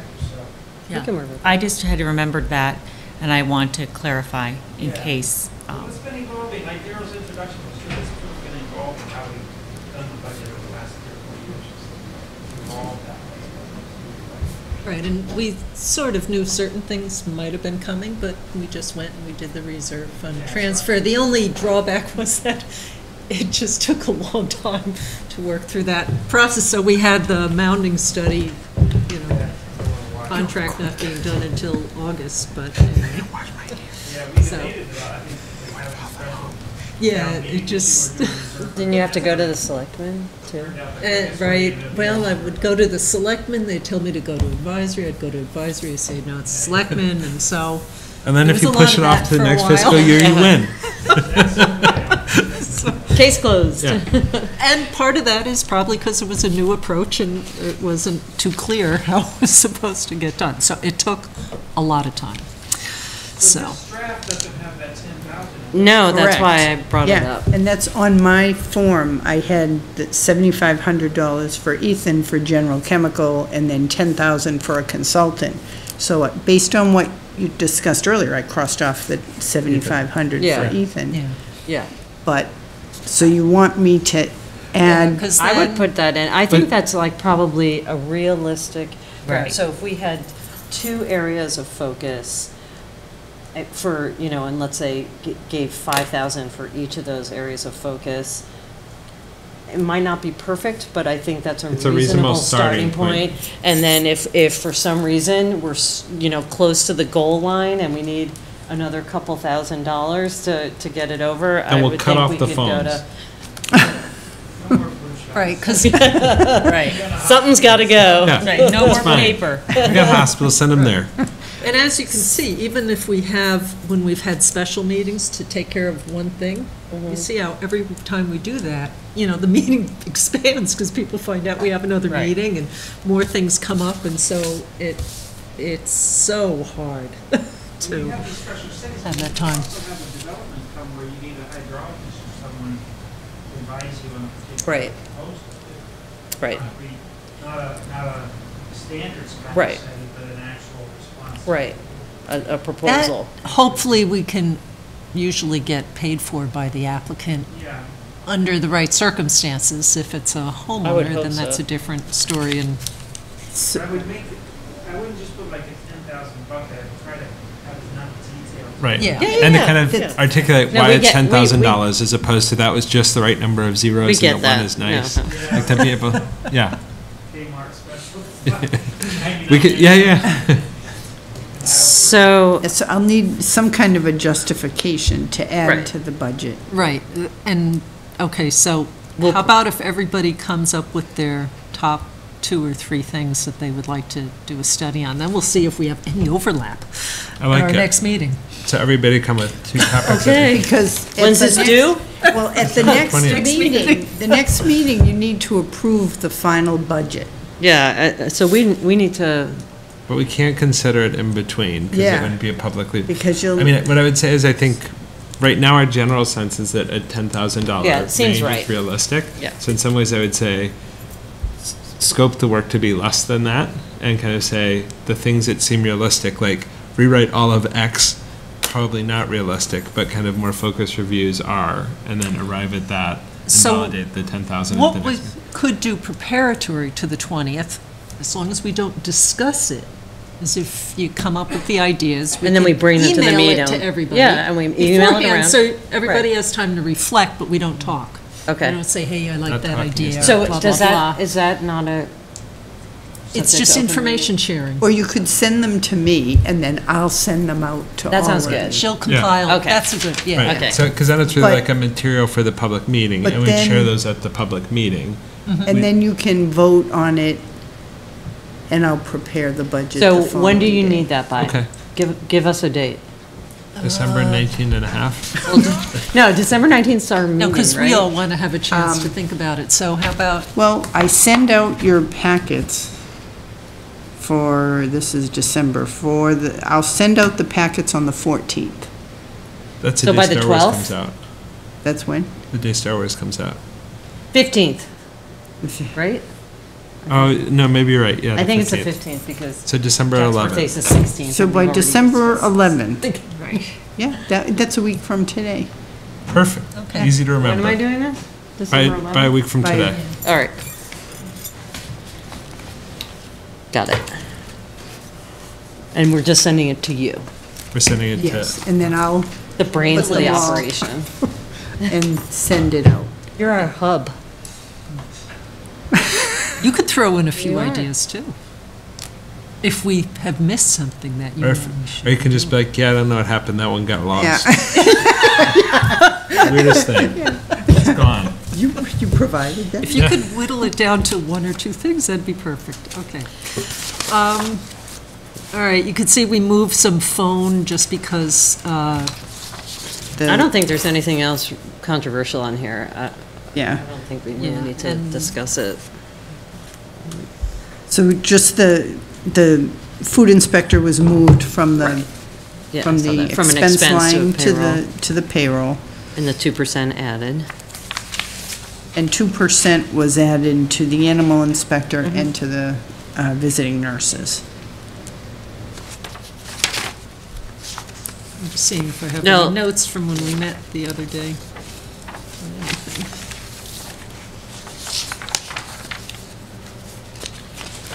And then, just to give you an advance on where things go, so this gets submitted, and then advisory calls in folks to talk about their budgets, and so Ellen and I would go and just discuss the different things in the budget and what was going on, and why some things were moving from, in the past, from consultant lines into employee and what have you. So we had a few shifting items.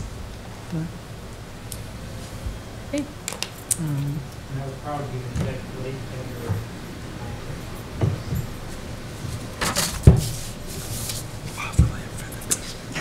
all right, Are we up to the water Fire. testing? yes. It'll have a weird burning smell. Okay. So do we even really need to respond to that? Because Respond to. that What do you water do? testing, I mean. I disagree with the characterization. Is this of the really comment. even a discussion? It was so clearly documented in the Yeah. document Yeah, that I like, this mean, is not a I- recommendation. That was really I found it Yeah. annoying. troubling. Yeah. But I have a suggestion. What about each year, at the beginning of the fiscal year, just change the date to the current year? If you've updated it, like date- double date- check it, make sure it's right, correct, date- and then date of just ops change the review. year. But I mean, we're not doing anything. I have a We're- simpler recommendation. Just take it off? Just put in a link to the website. Could we do that? Where To- people go To the and see. DEP. Yeah, I But think that's, then they have to, because a lot of the companies aren't certified to test for all the parameters Oh, that so we you find the require. ones that So do these are all. ones, we know, test Yeah. for Right. all. have you And there may be confirmed they're other- all still? Tricky. Yeah. Oh, okay, because it But had a, that's- didn't And it it have may a be- 2010 date on it? Yeah. It does, but you've checked it up. Since and you it's just not- updated it, Yeah, why not just- just just- update oh, it to say change the the date date. of Yeah, I can change the 2017? date. Yeah. I would I can change the date to date. confirm. But And then I it's- think the disclaimer is perfectly Yeah. fine. Yeah. I think there was That's nothing fine. vague about Right, it. exactly. So I would not. You've seen what we And I do don't with have your a problem, but minutes. it's We have not concerns about outdated by because public you just, I think it's just to say the But date of Ellen- update to say. Ellen, it's not outdated because you just updated it. Yeah, I think You you just just didn't say. change the date on it. Right. Yeah. So we just Alan's like, I know change I'm the good. date and. Yeah, yeah. And As long as demonstrate that it's- you've updated it. Yeah. But there was clearly nothing Yeah. proponing any of those Right. companies, so Exactly. it's just, people need Excellent. something You to can check complain that about. box. Manganese. Manganese. Okay, manganese. Manganese. Manganese. All right, so, you know, Did you look at the I haven't data? heard, no. Yeah, do we have the I- data? Nope. It's anonymous. I don't know if it's one or multiple homes. There was, you know, some possible, I mean, time-wise, some correlation to activity on Green Lane of a lot of ledge removal and breaking up mechanical action. So I just went and I did some searching to see if that was a known phenomenon. I didn't find a lot of information on it, but there were discussions about disruptions of soils and other things, and I don't know if then ledge seemed to me could fall into that, although I think the only place I was finding reference to breaking up a bedrock might have been in Ghana or something, but in any case, there was the concept that you break up materials, you're getting greater surface areas from Disruptive. smaller particles, and that could be dissolving, leaching through to the water. Again, though, the So- ledge was really shallow. But I guess the question is So- also like the health agents had commented on, you know, considering guidance from council, Right. others about, is this a Board of Health matter, a civil matter? Like, It seemed like It's something that people hesitant. have to pursue independently as a Absolutely. silver matter, So- because we're not the owners of their wells. Correct. I just wanted to bring it up in case if anyone ever hears about that I dynamic. think we could be mindful of this going forward as well, and especially understanding where they're going to be removing ledge and disrupting it vis-a-vis abutters' wells. Because frankly, I don't understand if you're like disrupting ledge at like 5 or 6 feet below ground surface and someone's well is pulling from bedrock at 200 feet below ground surface, it seems more unlikely that there's a direct correlation. It could be coincidental, but, you know, less. But if someone has a shallower well and they're, you know, disrupting Yeah. things in close proximity, then it could definitely. Except- So what I thought from the, other hydrogeologists who've talked about, and even, I think when we spoke to Horsley, about how fast water moves through cracks. So if you're But breaking you have up to with the be- bedrock, yeah. and now you've got little particles that are above cracks, and they shoot down, and it They takes a month to go 200 feet would be nothing. He was talking about hours and Right, but days, it's so- still, you still would need those fractures and connections, and then it Right. would need to be perpendicular as well. So not just going down, but then perpendicular, going to Or- someone else's well, somehow connecting. So. Yeah, but they could be whatever. So it's not impossible, but they didn't provide us the data. And I can't imagine that if it was still going on, that we wouldn't have it again. So maybe it was just a very transient situation that. I also just think there's just No, a it's challenge of like continuing. having ourselves It inserted, is like I think we'll have lots of property They haven't. Because they also. conflicts and like figuring out how to, like, if this is our scope, it's our scope Yeah. and we need to do Right. it. My impression is it's sort of It's out of not our scope, yeah. And I So- think it gets tricky about, I mean, like if we say this is a health inspector issue or a health Right. agent issue, then Right. I just sort of worried, I'm just worried about being leveraged between abutters who may have conflicts and sort of Right. saying, oh, Board of Health, I have concerns, and it may be a valid public health concern were it to be happening on a global level, but in an instance between two abutters in a particular instance, it may be out of our purview to resolve, and it may be a civil matter. And so I think just having some Which is kind what of- the Well, I have agent a said. couple comments. I have a question and a couple And I, comments. just Yeah. quick, I have no disagreement Yeah. with that. It was more to see, had anyone ever heard Mm-hmm. of this phenomenon? Again, I found just scant stuff, but it was hard to search. It's probably out there Yeah. somewhere, but buried in some technical resources I can't get at. I have a slight interest because, the water has been running black here. and they've been busting up ledge there. I have Yeah. to say, there is some Has the water been tested? They were similar Yeah. correlation. Oh, they've been in testing the water. What's the manganese? No, but what's the manganese here? blackish-ness. I wrote in it, I wrote to the town administrator. Well, today. you know, there was a coliform been a issue blast. because Yeah. of the whole earlier issue, but I haven't heard that there have been other exceedances. So So, yeah, but it, right, Yeah, it depends on aesthetically, how they too. grab the sample and Yeah. when it's occurring and all Yeah. that kind of stuff. Yeah. And it can be elusive, so, but it's the characteristic color. So can I that's make just what my I comments on my found question? interesting. So first question is, who gives a permit for ledge disruption or blasting? How do we know the technique that's they're being not used? I don't think it blasting. requires Well, it. what, how do we, I don't know. But I then mean, is it's it permit Mechanically required to do- disturbing, No, it's, it's But when is you that get a building nothing that we- permit. But is it's that nothing something we that look the at. building inspector gives a permit for? Well, it's Do we part of know? the construction process, So so. like if I wanted to go in my backyard and bust up ledge and I wasn't You could building do a that. building, but I just was like, I just hate ledge. I'm gonna teach it. Yeah. I could go do that and You that would could. require no permit. Well, that's my question. I'm wondering if I this love is something that ledge. has a permit or no. Yeah, And like there's does no it- is that ledge. the- Ground under water's the building 47 feet inspector? down. The building, No, I mean, so when they get a building permit, they say, here's what we're proposing, there's nothing in our regs that dictates the means by which they accomplish what they propose. The building, then the permit is issued to construct whatever it is that they designed and got approved, and then it's up to them to implement it.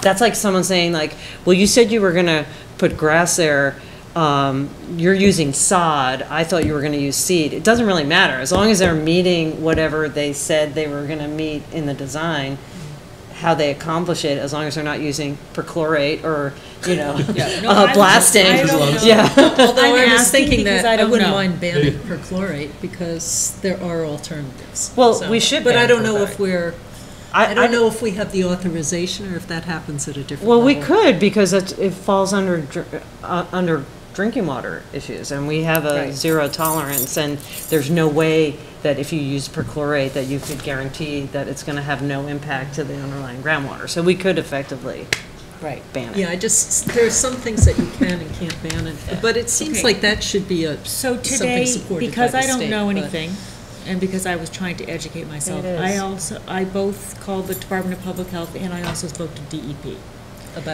about manganese, because I don't know anything about it, and I knew that it was something that we were gonna be discussing, and I knew that there's a relevance in the town. But they both said we need to talk to our town council. No, but I'm not, Yeah, I'm but just we're not telling to getting ask. involved no, in but we have a this. private, Yeah. it's a No, private no, well. I'm not saying, they both said that it is our jurisdiction because it's drinking water of a resident. No, but it's not town supplied water, it's a private well. No, but it's because it's not town supplied that it's Board of Health, if it's a drinking water. Like, I don't but it's think we can go and between- condemn No, a you're well. not listening. You're not listening.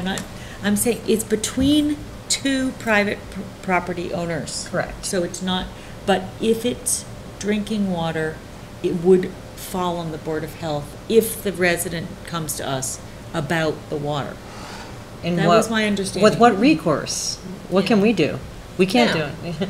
If We can they- say that's new bad, well, you should If get it was a new treated. well Yes, if they prior had to data approval. that they gave to us that didn't meet our standards, I'm not even could sure we what could we would do condemn at them. that Yeah. point. And be like, you Right? can't Well, we drink could do, your own water. well, Yeah. we'd have to like, then it gets into us saying, hey, your problem, you need to treat this, go pay for it and get the treatment. Right. And But then we- if they we- want but to we- countersue the The abutter. developer, that's between them, but we don't have any recourse or purview to Okay, to no, deal no, with but that. that's why I was saying that it's between those Right. two. Yep. But it's also, but the only person who has any authority over the drinking water of a No, resident. but we don't, but. No, we well, I don't. guess my question is, what would you imagine us, like what I'm struggling with is I can't see the lever or the intervention I have, because I'm not an approver of how they disperse ledge, right?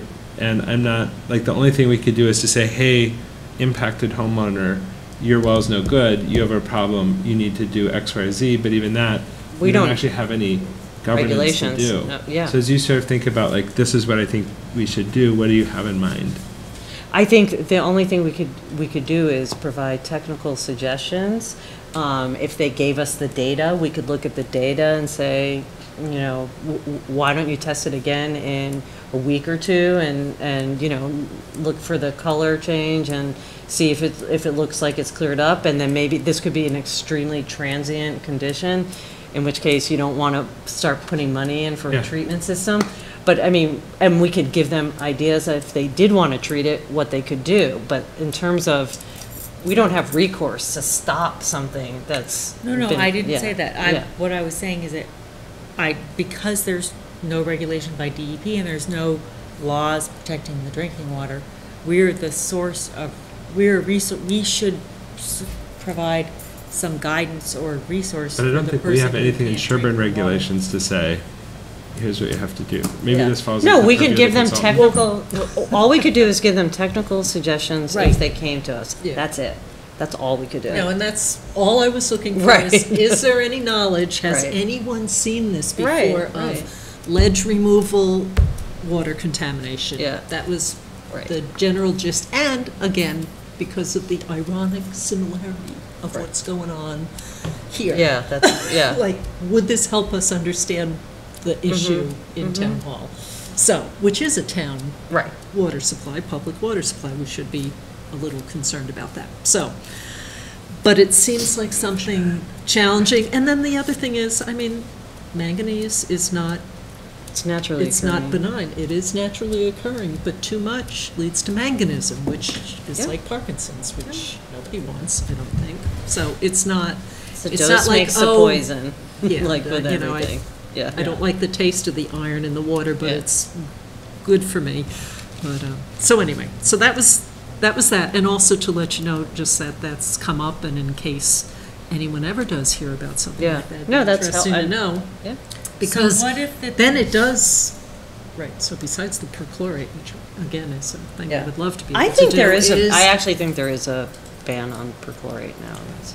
Yeah, I hope so, because, Because I dealt with Westford, which was a nightmare.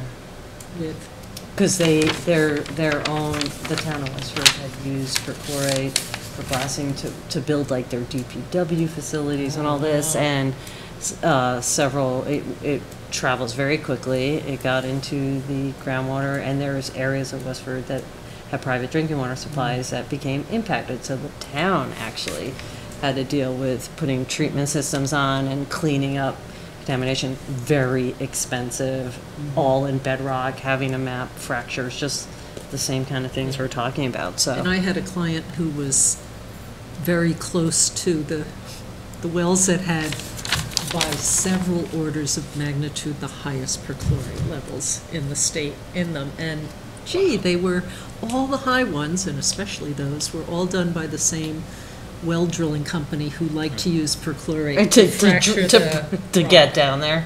Yeah. Oh, yes. So speaking of 59 North Main, Yes. So, Moving right along.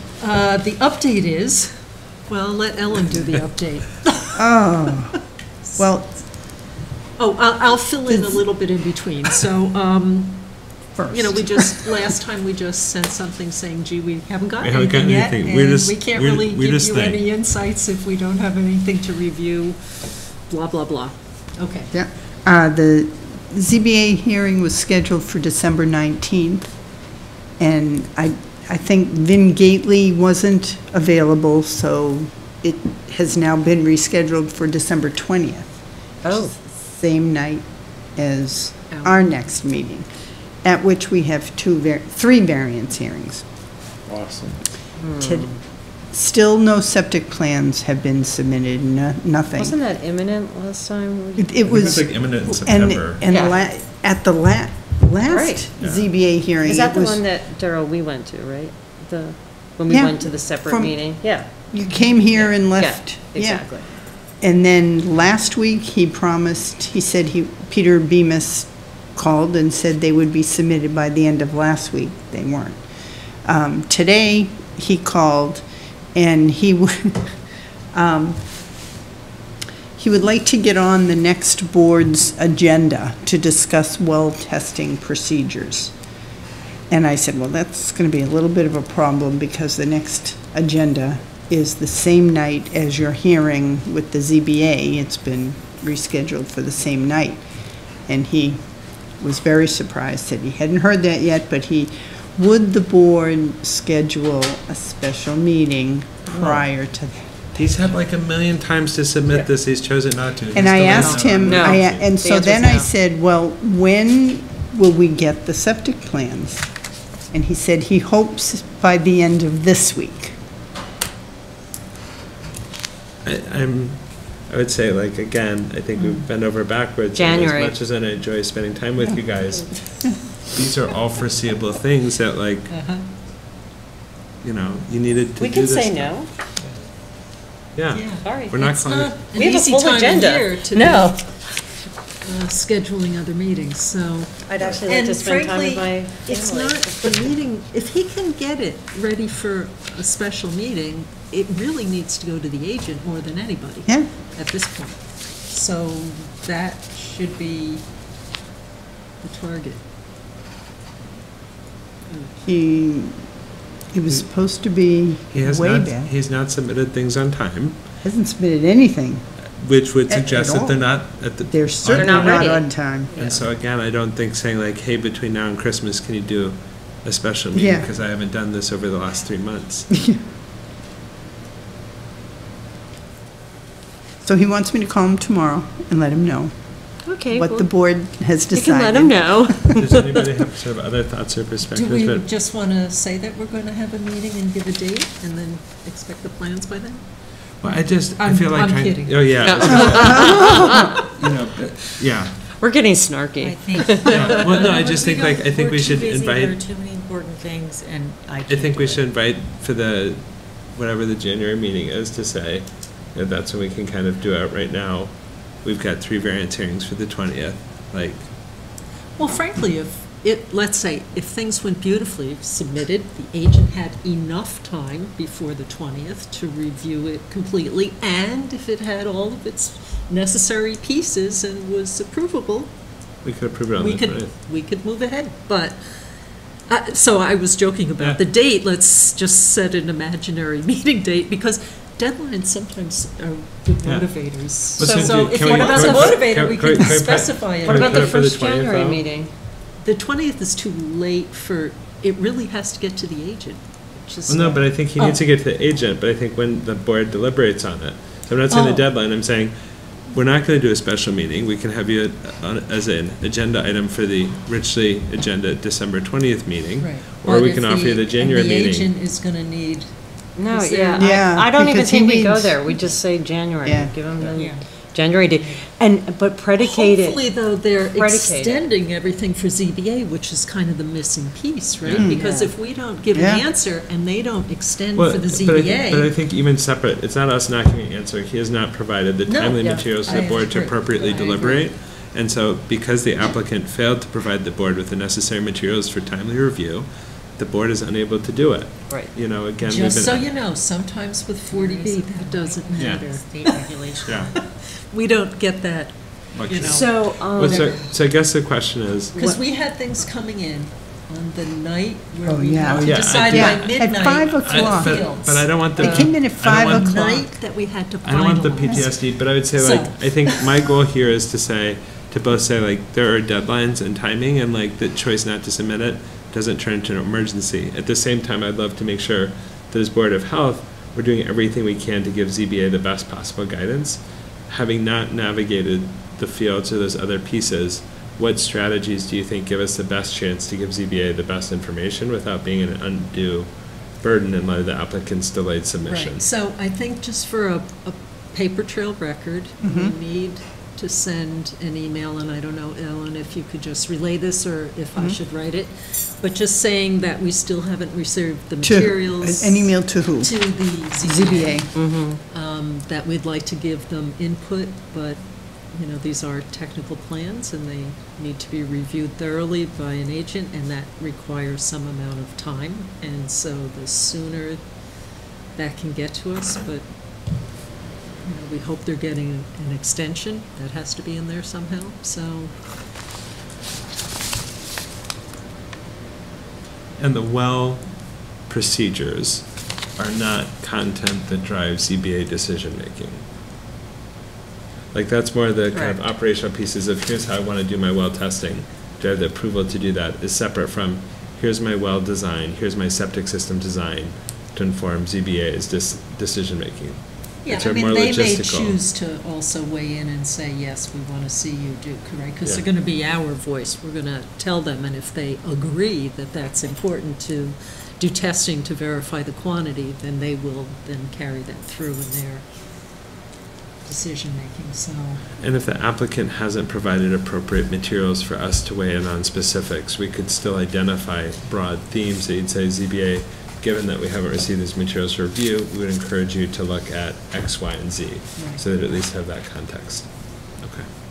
Yeah, I don't know if they could, it would seem odd that a court wouldn't hold up that you need to have plan, you need to Yeah, I mean- have something before you can go ahead and build. I It don't doesn't seem think like that they should that's, get I mean, the sequencing has to be there, so, Like it. yeah. And I think we're Extension. clearly, again, I just want to be clear, I think all of our goals here are to provide a timely and appropriate review and response and guidance, and really we're limited here by the applicant's choices about submission.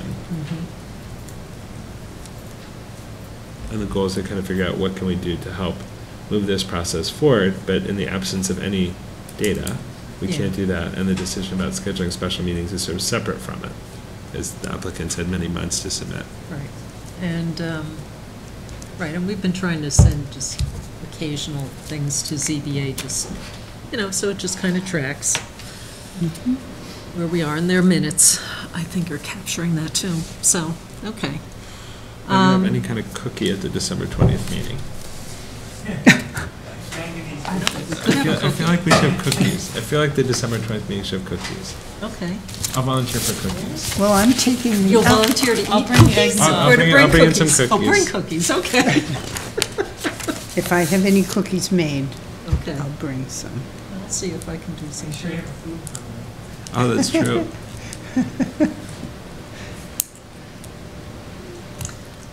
So, and then we have to decide, are we going to eat in front of, like, people sitting? They can eat too. I think we can have like a cookie tray. We'll be ready. It'll be like at the pub, like, take a cookie, make a comment. Take a cookie, make a comment. Then you have everybody's fingers in. My wife was asking today, she's like, do they ever do cookies at the meetings? I was like, I can say with some confidence, No. I don't think so. She's like, do you think it would matter? I was like, I think it's worth a try because I really like Oh, no, cookies. we should definitely, I mean, I think I we should bring have them to cookies. all my public meetings. Yeah. We Yeah, always have food. definitely. See, it's really been Makes an everything absence better. of cookies. Definitely. So speaking of warrants and payroll Yes. and cookies. Okay. Oh, and the other thing, since this is actually, Rick, would you like to be cut loose? We're up to our strictly paperwork portion again? Okay, so remaining on the agenda, we just have approval of warrants and payroll, approval of minutes, and agenda items for the next meeting, but we've been talking about some of those all along.